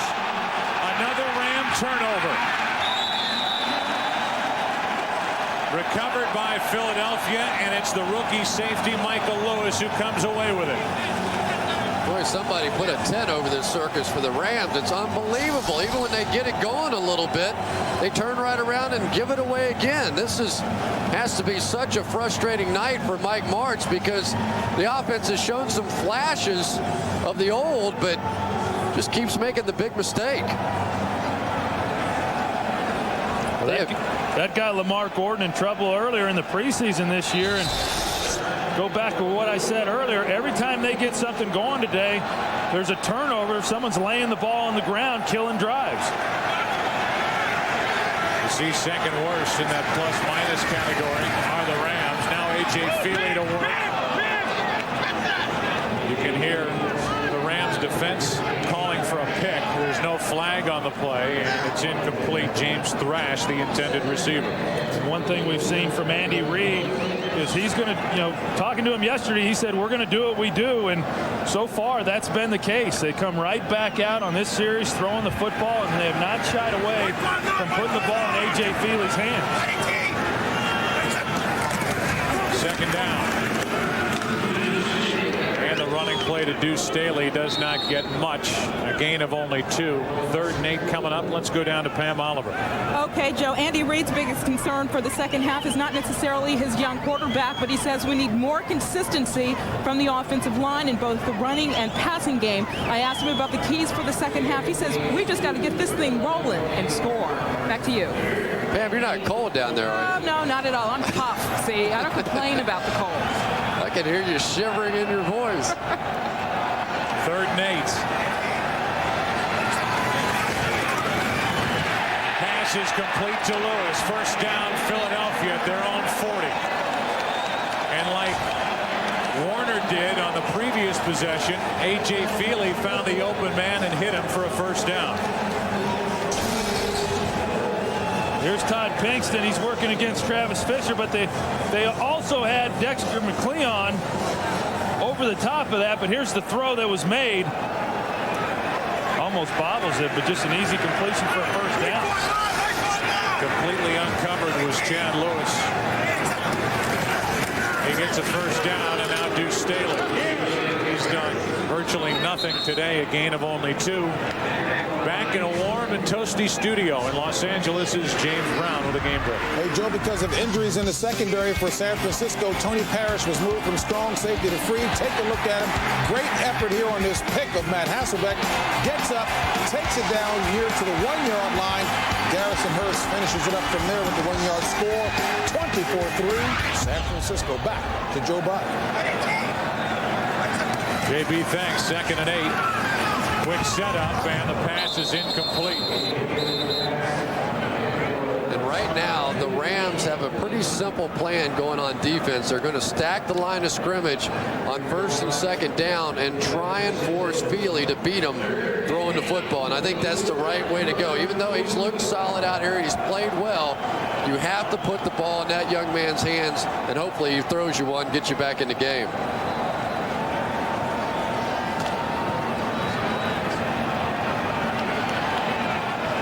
Turnovers today for St. Louis. The latest stopping a drive in which the Rams were starting to put some momentum together. Feely throws over the middle. The catch is made. The ball comes out. The Rams pick it up. Dre Bly on the return. And Bly is out of bounds inside the 40. Brian Westbrook put it on the floor, and Dre Bly comes away with it. And now for the 3rd time today, the Eagles have turned it over. From one rookie to another, Feely to Westbrook. And it's Dre Bly giving the Rams good field position as they trail by 7. Dre Bly with a fumble recovery, but it was Leonard Little who turned a 14.5 sack season last year into a big contract, hustling to force the fumble. And the Rams have it down 7 at the Philadelphia 40. A cold day in Philadelphia, 7 turnovers, and Warner flips it out of the reach of Holt. Hugh Douglas with pressure, and Hugh Douglas having a tough time getting back up. Watch Leonard Little right here with just a fantastic hustle play. Lovie Smith, the defensive coordinator, insists everybody runs to the football. There you see why. That's just fantastic for a defensive lineman to get that far down the field and make a play to get his team back in the game. Feely got up barking. Second down and 10 for St. Louis. The Eagles showing blitz. It's legal. Warner throws, and it's Holt on the catch. A first down inside the 30. Boy, Marshall Faulk, what a fantastic job with the blitz pickup there. He may not be able to move very well right now, but he's going to take on Corey Simon, a big defensive lineman, and just take his legs right out and allow Kurt Warner to get this ball out. Fantastic play right there by Faulk. The veterans now coming through. Leonard Little with the strip, Marshall Faulk with the big block. Now they're starting to look like the Rams. After the fumble, Lamar Gordon has stayed on the sideline while Faulk is in the lineup. First down, St. Louis. Warner to the end zone, tipped, incomplete. And it's big Levon Kirkland all the way back downfield, standing in front of Marshall Faulk. You wouldn't expect to see Levon Kirkland trying to cover Marshall Faulk, but that's the position he gets caught in. You're going to see here, it's about 300 pounds trying to run with Marshall Faulk. Does a pretty good job.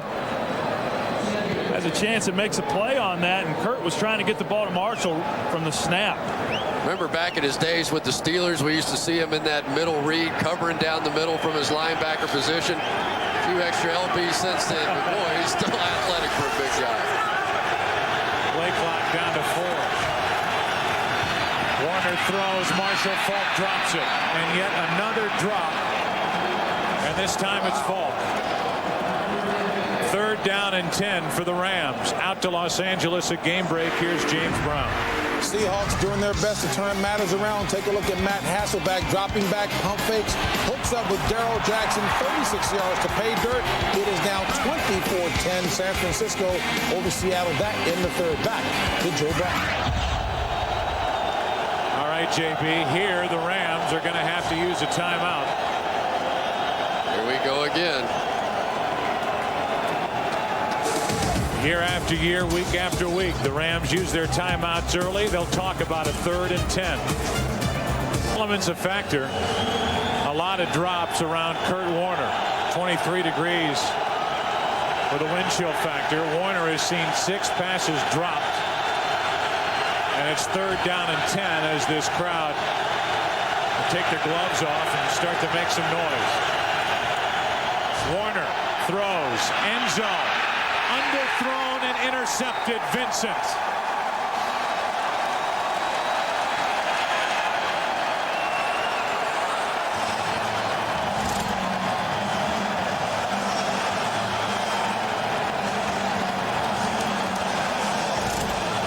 Brian Dawkins came on a safety blitz from deep in here, but the Rams with perfect protection. Once again, I believe that's Marshall Faulk. Pick it up. Well, they try to get the ball to Bruce. They got a shot at it, but Kurt's got to get the ball up a little bit sooner. He's unable to. It's underthrown, and that's why Troy Vincent was there to make the interception. And that one takes 3 points off the board as well. A field goal with the win would have been fairly easy there. 5 turnovers today for the Rams. Thrash. James Thrash with a catch. They'll mark him down up near the 29-yard line. We'll give him a gain of 8, 2nd and 2. And you see Kurt Warner there on the sidelines. One, he knows that he missed an opportunity there, but you can tell he's just frustrated with what's happened so far in this game. And we talked about it a little bit earlier, and what he's been going through. He has not won a game yet for this team. And Mike Martz told us yesterday, we've got to get a win under Kurt's belt. And you can tell that he's starting to press just a little bit. For the first down. And Troy, one of the things that Kurt Warner has not been through before is the fans being down on him and the booing coaching and the things that every quarterback that I've ever known in my life have had to go through and have emotional scars from, and right now he's having to deal with that. Well, he's dealing with that, and probably he shouldn't have to be dealing with it based on what he's done, but that is part of the job. First down for the Eagles. Feely with all day and completes it. Deuce Staley. And he has stood up at the 39-yard line. Feely got that ball into a tight spot. Just talk a little bit about what it's like. I mean, you won 3 Super Bowls with the Dallas Cowboys, and yet you still went through moments with the media, with the crowd. They were booing you. You had the negative articles. It's got to hurt because you got to feel like, hey, wait a minute. Look what I've done for you, and what are you guys doing to me? Well, and Kurt Warner told us last night that it hurt him. You know, after what he's done for this organization, winning a Super Bowl, 2-time MVP, it does hurt, but there's no question the fans want to know what you've done lately, and so far that guy's been Mark Bolger. First down carry by Dorsey Levens. James Whitley made the tackle, but a fresh set of downs for Philadelphia. But it really has been such a nightmarish year for Kurt Warner when you think about it.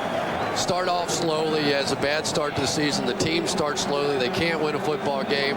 Then Mark Bolger comes in, wins 5 straight. You come back and have to go on the road. Washington, Philadelphia, Kansas City. About as tough as it could possibly be.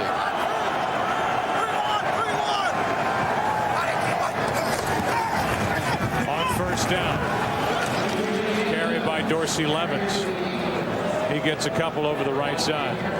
And I think in fairness to Kurt in this ball game today, if they just don't lay the ball on the ground and these receivers make the catches, Joe mentioned 6 drops, this game today would be much different than what it is right now. So we can't lay it all at the feet of Kurt Warner.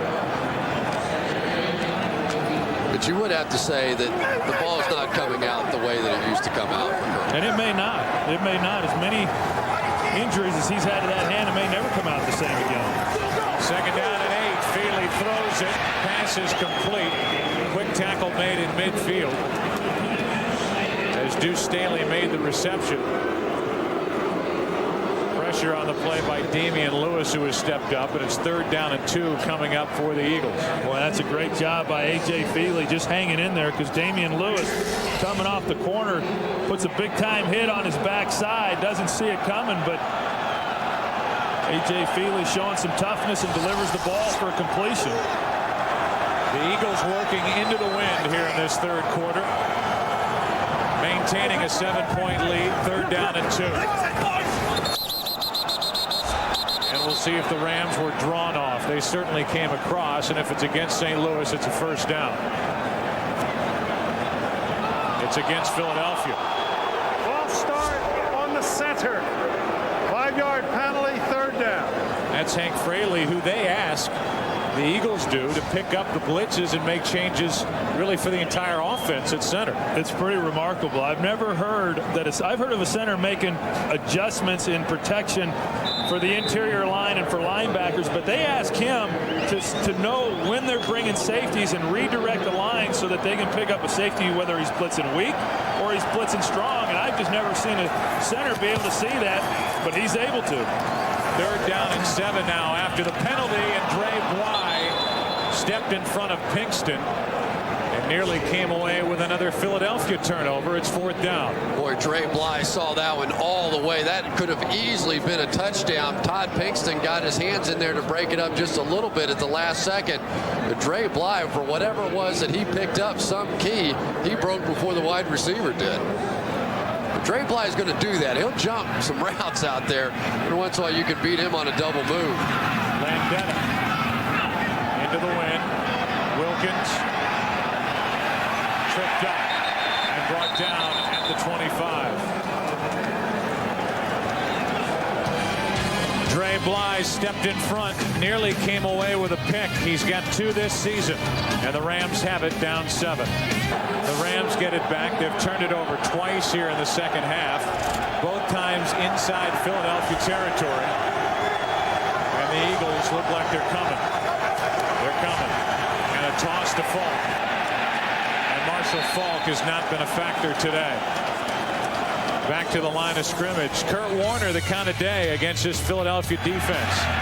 see the ball come out and underthrowing Ricky Prohl, and then a skip to Lamar Gordon. A couple of interceptions, including one for 7 points. The only touchdown of the day by Bobby Taylor. And then the latest, which took 3 points, at least a chance for 3 points away from the Rams, deep inside Philly territory. Second down, Warner throws. He got his tight end, Ernie Conwell, who was brought down a couple of yards shy of a first down, a gain of 8.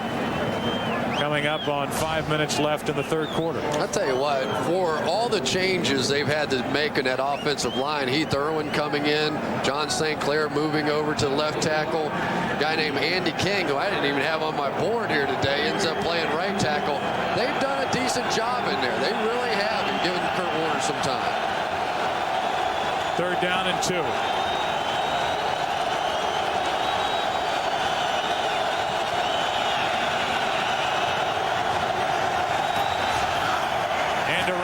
Isaac Bruce, first down St. Louis.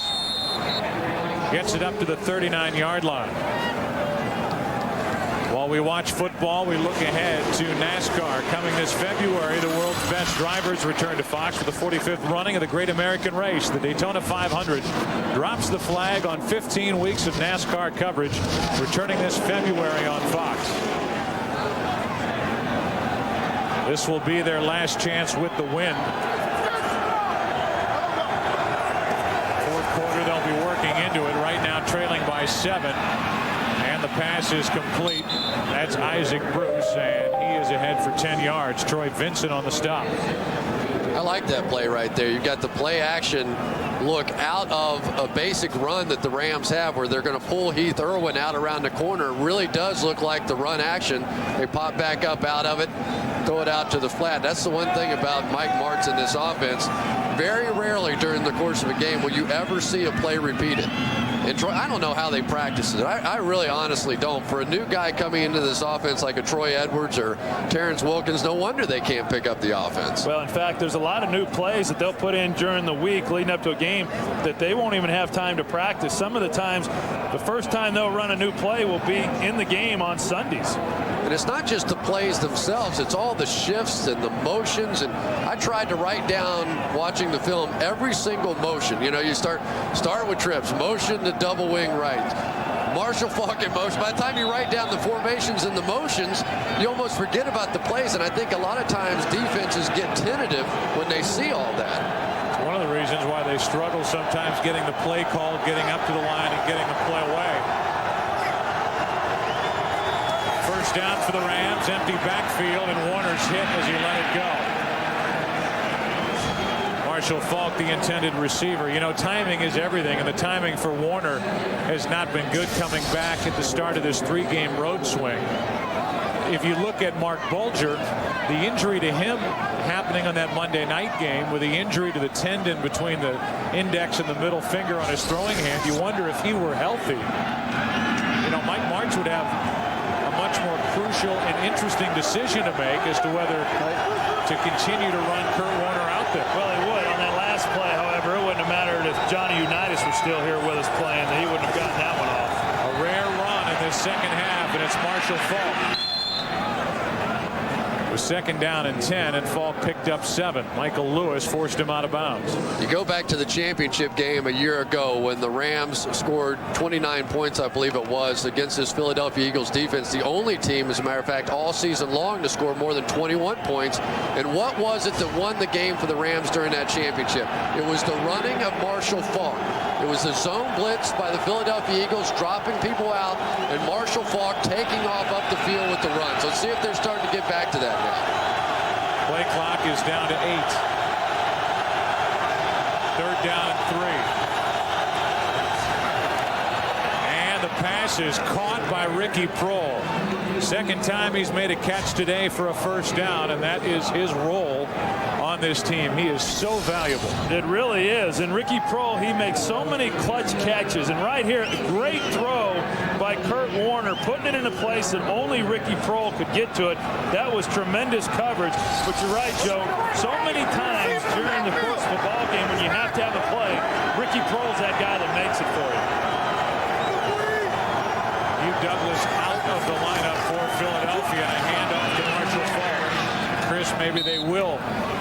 back to the run a bit more. Falk is down for a gain of 5 to the 31-yard line. That time the Eagles came out in a 3-man line, and there were some gaps in there to run. They had the linebackers stacked in behind it.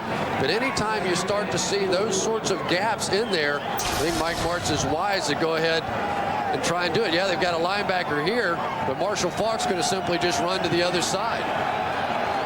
Adam Timmerman doing a good job of sealing off that backside there as well. Second down, St. Louis, 10-3 Philadelphia.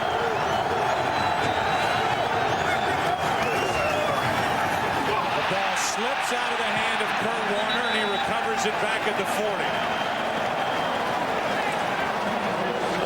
Kurt Warner's face there says it all. It didn't look like anybody got to it. It just came out.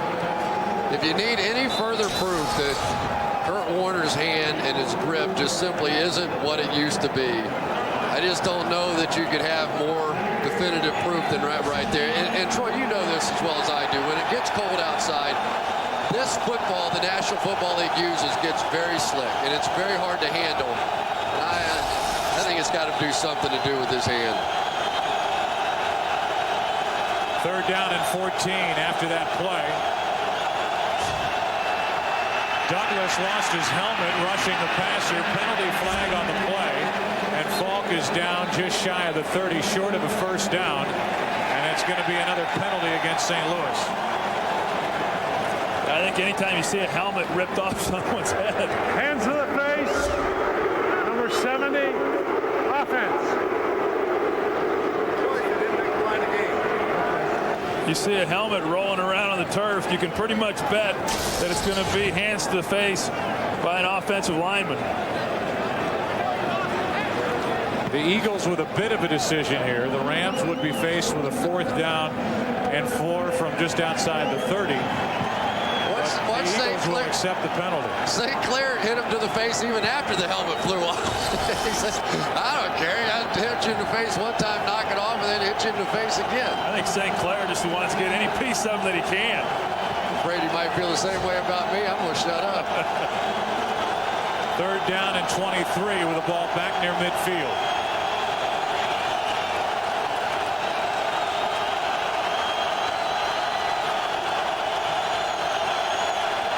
Eagles coming.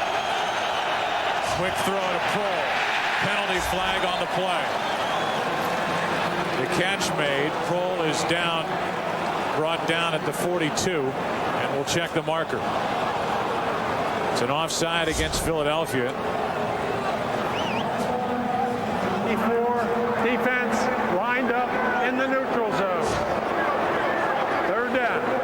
Andy Kalu, and that'll bring up third down and 18 now. But I'll tell you what, if you take a look at Jim Johnson, the defensive coordinator, that tells you kind of what his mentality is. Here it is, third and extremely long. Most defensive coordinators would play it safe, drop off, let him complete the ball underneath, come and make a tackle, and here he is bringing pressure still, blitzing 7 people. More pressure and a sack. Andy Kalu.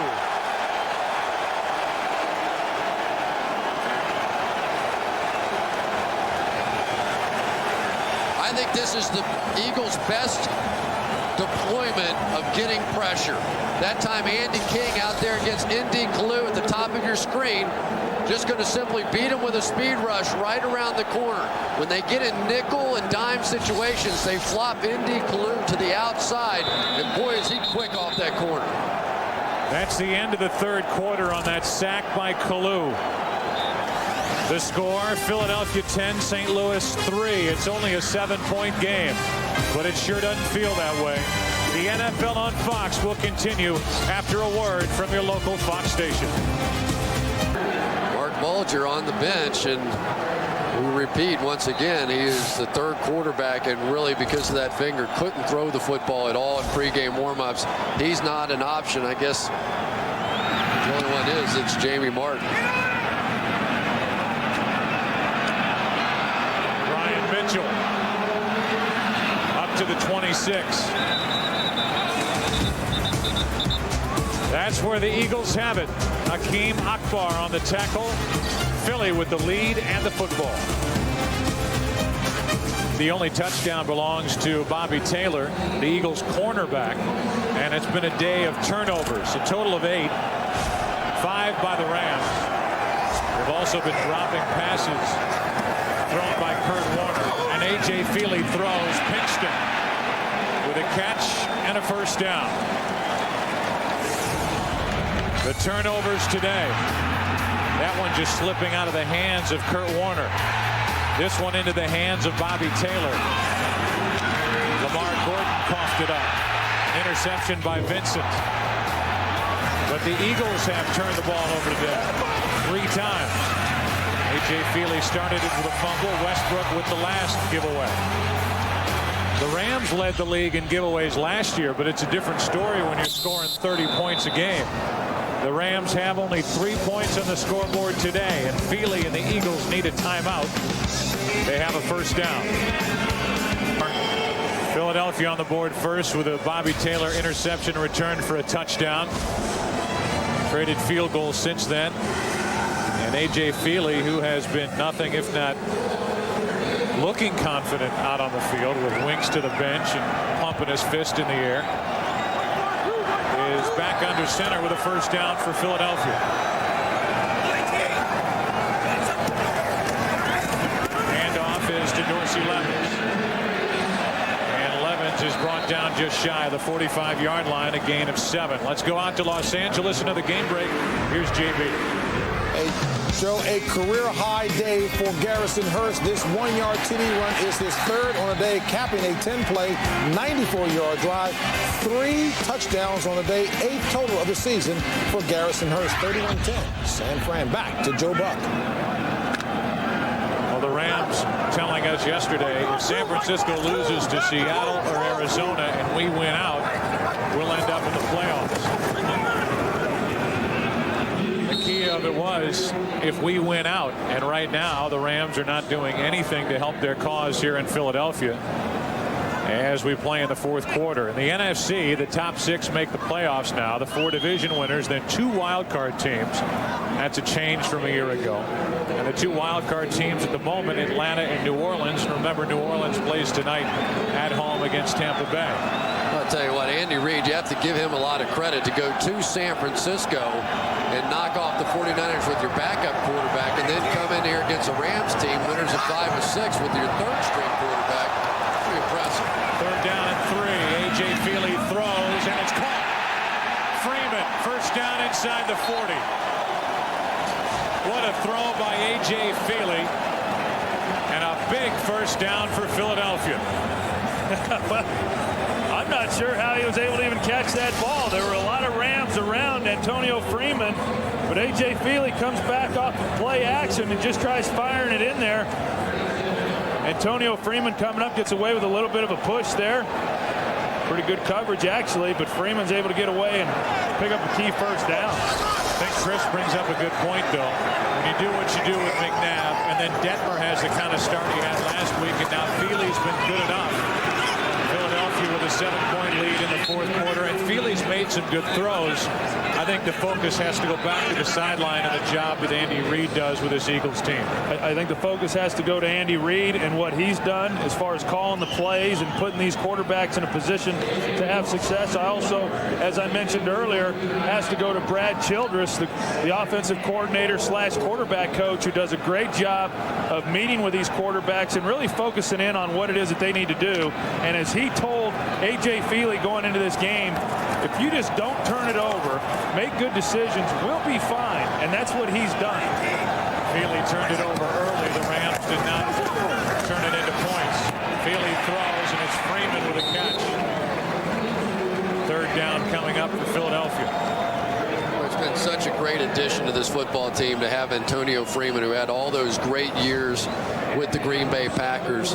You talk to Andy Reid, you talk to these coaches with the Eagles, they will tell you, and of course Andy was with them in Green Bay as well, that this guy is the best slot receiver that they've ever seen. And when you're in a West Coast offense, you have to have somebody. This is the guy that does the hot reads. This is the guy that you rely on for the first downs. A huge addition for the Eagles. Rams showing blitz. They come on it. Feely pulls it back, makes the completion for the first down. That's the tight end Lewis. The ball comes out at the end of the play, and the Rams have recovered. Wow. Whitley comes away with a football as Chad Lewis coughed it up. Well, Herring's coming, but Chad Lewis gets a little jam on him. He gets the ball. He's got a chance to set him up for a great position going in. Again, they just cannot hang on to the football. Rams take over at their own 10, down by 7.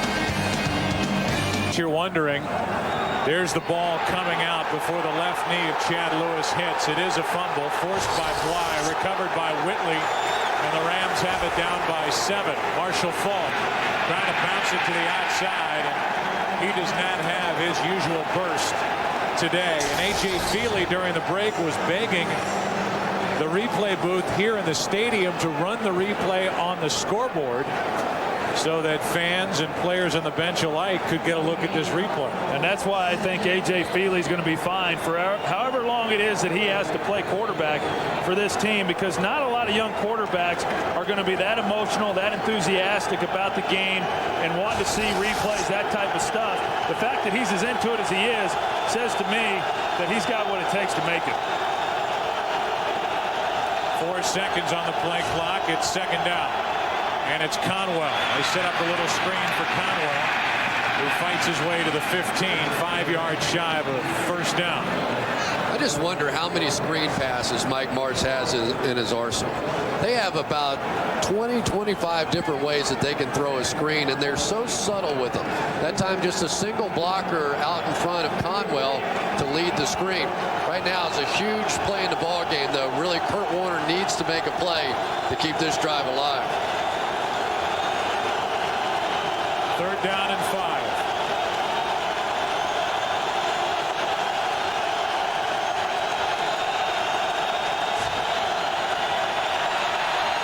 Warner is hit. The ball comes out. And it's recovered by St. Louis. N.D. Kalu with another hit on Warner. Well, here's the problem. The Rams are only going 3 and 5 step drops. On that one, Kurt went 3 steps. It doesn't give him much room, and he cannot hang on to the ball. N.D. Kalu comes around the tackle. Again, Andy King. And because Kurt does not get rid of the football on time, it gives N.D. Kalu an opportunity to come in from the backside and make that tackle. Bobby Taylor made the play in the secondary. He saw the slant. He wheeled late and was right in front of the play. Beautiful punt by Berger into the wind. Best punt of the day. It sends Mitchell back to the 35, but room to run. Penalty flag on the play as Mitchell is forced out of bounds near the Ram 40. I think it's fair to ask the question, though. If Mike Martz were faced with a decision of Kurt Warner or a healthy Mark Bulger, the decision might be different than what he's faced with now, which is Kurt Warner or Jamie Martin, because that's a situation. I don't think it's even close. Holding during the return. 10 yards. First down. Just to finish my thought, I think Mark Bulger would have been in the game long ago, probably started this game. Philly has the ball and the lead. To the Chad Lewis fumble at the St. Louis 10. The Rams got it. They go 3 and out. N.D. Kalu has made his presence felt, working a lot on Andy King today. And now the Eagles have the ball outside their own 30 at the 32. Feely throws and another drop. And we've seen that on each side all day. This time it's thrashed. Watch Bobby Taylor right here. As soon as the receiver comes out in the flat, he's going to wheel right back in front of the slant, tie that up, and that was the reason Kurt Warner had to hold the football. Taylor already with a touchdown today on an interception, making a huge third down play there. Second down and 10 for the Eagles.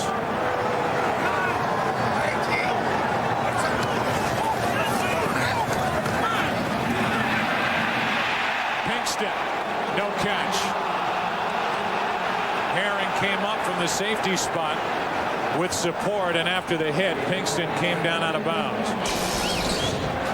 Well, they tried pumping Dre Bly, but Kim Herring, when they made the pump, it brought Kim Herring that much closer to the receiver. Todd Pinkston goes up and tries making one heck of a catch. Unable to bring that one down, but you see right there the pump move.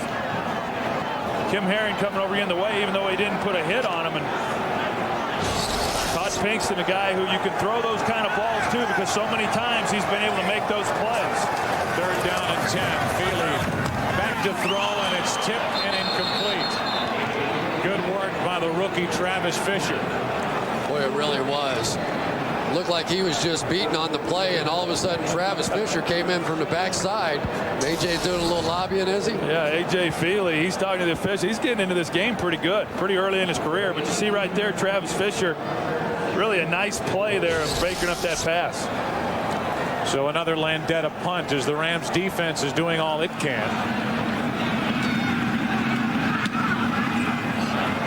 Line drive, Wilkins. Terrence Wilkins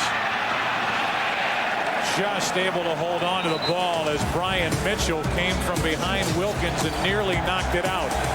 The Rams have it at their own 30, down by 7. I got it, you take it all day long. 9 turnovers. The Rams have 5 of them. The yardage about dead even. Same for time of possession. But a defensive score, a touchdown by Taylor, has the Eagles up by 7 as Marshall Faulk gets 7. Fox tonight. Is America ready for The Simpsons on reality TV? Find out on a new episode. Then after new episodes of King of the Hill and Malcolm in the Middle comes the season premiere of Andy Richter. It all starts at 8 Eastern, 7 Central tonight on Fox. Yeah, and that there was Marshall Faulk's longest run of the day, or of the afternoon. 26 yards rushing so far today. So they go back to Faulk, and Marshall picks up the St. Louis first down out across the 40. Still plenty of time. I think it's a good idea for the Rams right now, because anytime you have young offensive linemen in there, and 3 of the 5 right now are either out of position or new guys to the lineup, it's a lot easier for those guys to get into a run blocking mode than it is pass blocking. We've already seen today they're clearly struggling with the pass blocking. Marshall Faulk's return after the high ankle sprain. Not what he had hoped for. Faulk gets it for the 3rd consecutive play, and he gets it out to the 45-yard line, a gain of 4. You could hear before that play was run, the defense was screaming backside screen when they saw Marshall Faulk in that offset position, and they still didn't stop the play. Well, the Rams are continuing to try to slow down that pass rush and run more and more screens. They're doing everything they can to try to protect Kurt, but as I mentioned earlier, Kurt's a guy who wants to get receivers out in the routes. Warner is sacked again. Hugh Douglas has had a big day. Well, the Rams were always thin on their offensive line. John St. Clair was struggling from the beginning of the season, even with help from the back. Still no way to stop Hugh Douglas. We would like to welcome those of you watching other games around the NFL. The Rams trying to stay alive in the playoff hunt, down 10-3 with just over 6 remaining in this game at Philadelphia. The day for Warner, 19 of 37. A.J. Feely making his first start for the Eagles. It's 3rd and 10. Warner in trouble and sacked again. N.D. Kalu. That's his 7th sack today.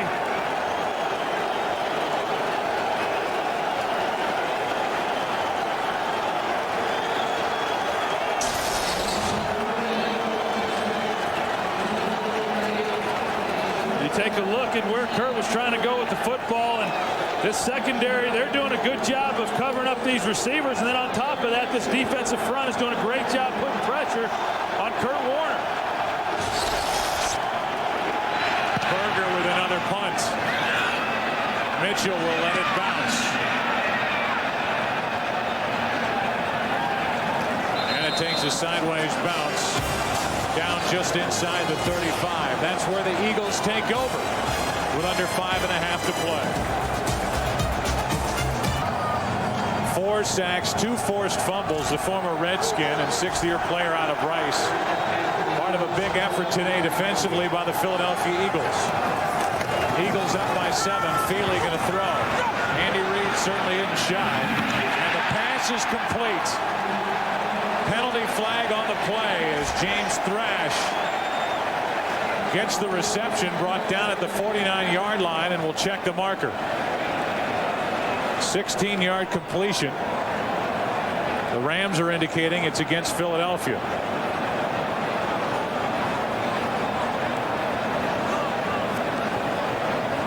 Bob McElwee is our referee. The receiver went out of bounds, came back in, and illegally touched the ball. That's a 5-yard penalty, first down.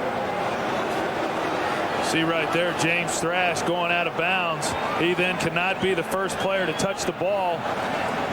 But what a nice job that offensive line does for the for A.J. Feely, giving him some time to throw that football. He's getting the protection that Kurt Warner is not.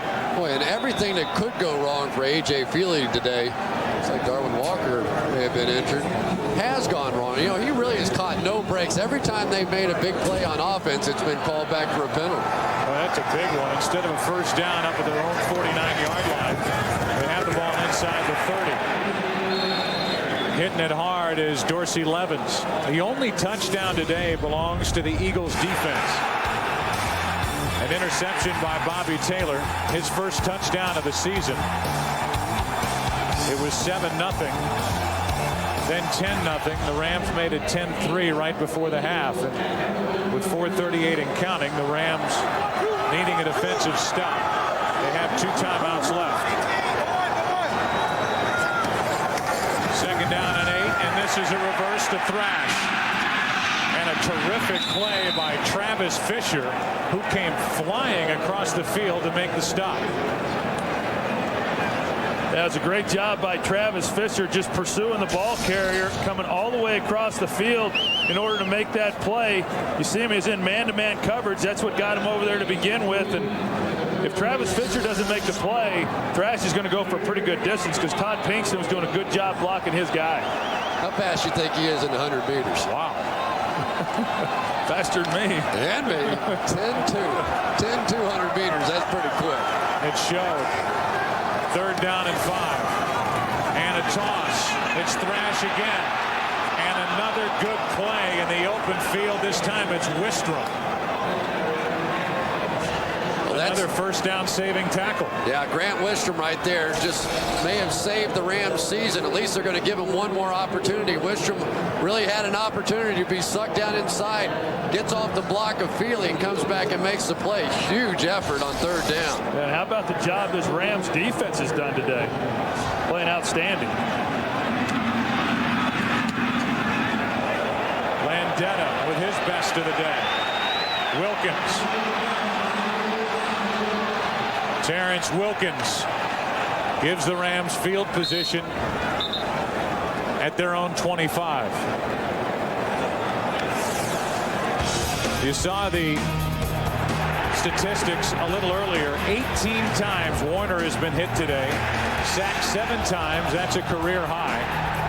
4 times by N.D. Kalu. He's thrown 2 interceptions. But yet he and the Rams are still alive in this game, down by 7 as they have it at their own 25. Yeah, I think that's the big key, is the fact that they're still in this ball game. And I know I had a lot of days like this here at this stadium, and this is a defense that just gets into a frenzy when they start putting pressure on the quarterback. That's what's happening right now with Kurt Warner. Warner looking for somewhere to go with it. Sacked for the 8th time today. Brandon Whiting. You know, not only are the Philadelphia Eagles outstanding with their pass rush, they are almost that good in their secondary. Time after time today, we have seen coverage sacks. Not to take anything away from these guys. Marshall Faulk's trying to get out of the backfield. We've started seeing this in the Super Bowl last year against the Patriots. Teams simply are not going to let him get out because he can create too much offense. Working into the wind, 2nd down and 16 for St. Louis. Warner over the middle. Holt incomplete. Too high and a bit behind him. 3rd and 16. I tell you what, I'm watching this, and there's just really nowhere for Kurt Warner to throw the football. There are very few seams in this defense. He's not able to get the ball there, but there's just nowhere for him to throw the football. While everyone talks about the Tampa Bay Buccaneers and their record at 9-2, the Eagles with a win could go to 9-3 today. They defeated Tampa Bay earlier in the season, and the Buccaneers are at New Orleans tonight. Warner dumps it off. Marshall Faulk way short of a first down. Brought down at the 29-yard line, where it'll be 4th down. And the Rams, with 2 timeouts remaining, are going to punt. Well, that time Jim Johnson gave an entirely different look defensively. He went more to a prevent defense, covering up the outside receivers and then playing a 3-deep coverage behind it. The only chance Kurt had was to go to Marshall Faulk to try to get that first down. Another good punt from Berger. Fair catch called for by Mitchell. And a smart thing by the veteran, making sure he caught the football, hung on to it. And that's where the Eagles have it at their own 31, up by 7. Next week, a big one. The Falcons at the Buccaneers early after Fox NFL Sunday, which starts at 12 Eastern, 9 a.m. Pacific. And then late, the Eagles at the Seahawks. Also the Saints and Ravens, the Lions and Cardinals. Check your local listings for the game near you. Perfect play by the Eagles defense, just surrounding Marshall Faulk, giving him nowhere to go. I mean, that's the General Custard look right there. There will be a chance for the Rams, in essence, to stop the clock 3 times with a 2-minute warning and with their 2 timeouts. A couple of first downs could ice it for Philadelphia. From their own 31, on the ground. And Deuce Staley gets up to the 34, a gain of 3. And the Rams will use one of their 2 remaining timeouts.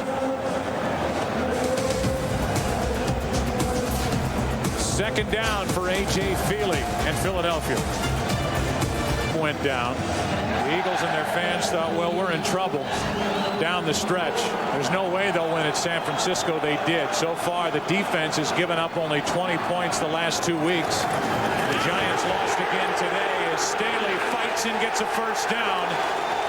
And with a win today, the Eagles will have a 3-game lead in the NFC East and will have a legitimate chance at home field advantage throughout the playoffs because of the play of the defense and a couple of backup quarterbacks. I tell you what, though, that's ridiculous on the part of the Rams defense. They have 9 guys on the line of scrimmage and still can't stop the run. And now we're out of timeouts with 2:13 left. My son Brian and I are making sure everyone in Chicago is eating good. Hello. Hi. Hi. Hi, how you doing? Hey, thanks. You need some nice hot chunky soup to fill you up right. Introducing Campbell's Chunky Herb Roasted Chicken with potatoes and garlic. Big chunks of savory roasted chicken and loads of veggies. Are you a good player? He's a great player. Do you want to see? Duck, duck, goose. New Campbell's Chunky Roasted Favorites fill you up right. The Eagles trying to pound their way to a victory here today. Don't forget the Autotrader.com postgame show coming up. Get you up to date on what happened today across the NFL. Grant Wistrom came across. And we'll see if this is against Philadelphia or St. Louis. Well, the Eagles are signaling that it's going to be against the Rams. Encroachment, 98 defense, 5 yards, first down. Thomas is saying, I've had enough procedure calls against me. Here's Thomas, and he definitely flinched. Blown call by the officials. You could see the reaction by Thomas because he just got away with one. 1st and 5. The next play should take us to the 2-minute warning. Eagles line up in an I formation and hand to Staley. To the line of scrimmage, that's it. And to the 2-minute warning we go. 2 minutes left. The Eagles in control, leading the Rams 10-3. 9-3 if they hang on here. 7-0 in the conference. Tampa Bay will play tonight at New Orleans with the best record in the NFL at 9-2. But again, head-to-head matchup. Philadelphia defeated Tampa Bay here earlier this season. And the schedule for the Eagles gets easier as they go. 2nd down and 5. Staley is wrapped up by Polley behind the line of scrimmage. Let's go to Los Angeles. Another game break. James Brown is standing by. Hey, Joe, and let me show you how Seattle's trying to get back in this. Matt Hasselbeck dropping back, hooking up with Corn Robinson, 15 yards for the score. 31-17 now, San Fran. Time permitting, we'll take you to that contest. Back to Joe, Troy, Chris, and Pam. Rams have no timeouts remaining. Thank you, JB. Clock is running. It's 3rd down and 7. They'll take the play clock down. See how savvy the rookie is. A few seconds left on it. Deuce Staley gets to midfield. It'll be 4th down. And a punt coming up from Philadelphia. And Joe, one thing we have to reflect on is that once again the burning of the timeouts in the first half cost the Rams. When they had the ball down on the 2-yard line, they didn't have the ability to take that timeout. Now, one of them was a challenge where they had to burn a timeout. I think they actually had burned a second one at that point. Sometimes playing in these close games, those types of decisions and those issues that the Rams have had in the past can come back to haunt you.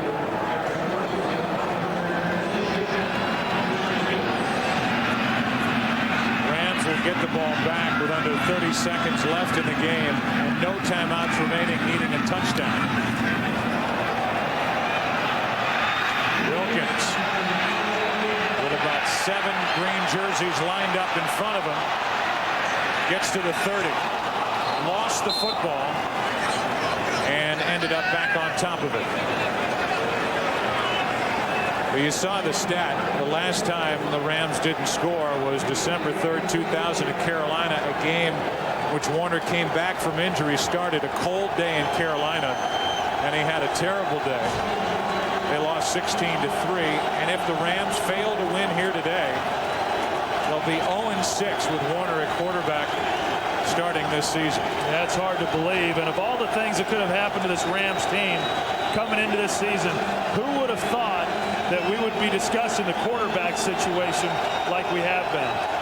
Watch the trick play here. If the Rams have one in their arsenal, they need it right now. They've been working on one with Troy Edwards during the week. As Warner steps up, fires, and it's incomplete. Torrey Holt, the intended receiver. The Rams had been 35-8 from 1999 to 2001 with Warner at quarterback.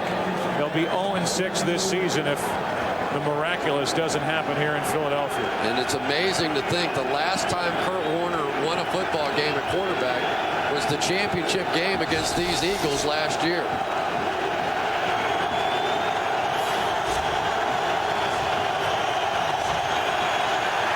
More pressure. Warner out of trouble. Over the middle. There's only 7 seconds remaining. There's no doubt that Kurt Warner deserves a big part of the credit for helping to turn this franchise around. He got him to a Super Bowl. He's won a Super Bowl, a league MVP twice, a Super Bowl MVP. But when you start talking about a hand that's been a chronic problem, a guy that was banged around in the Arena Football League, and it's been a problem for the last couple of years now, you look down the road at the future, and it doesn't look too bright for Kurt Warner because of these problems. Yeah, but Joe, I think every guy on this team has to take a look in the mirror and see what they can do themselves to correct the situation, because this has not all been Kurt Warner's fault. Warner heaves it. It is incomplete, and this game is over. It belongs to the Philadelphia Eagles. What a job by Andy Reid coming in here against the Rams team that had won 5 of 6 and knocking these guys basically out of the playoffs with a 3rd-string quarterback after winning in San Francisco with a 2nd-string quarterback. A lot of credit goes to the coaching of Andy Reid and the job he has done keeping this team together. They ride their defense again. Feely was good enough, and the Eagles get their 9th win of the year.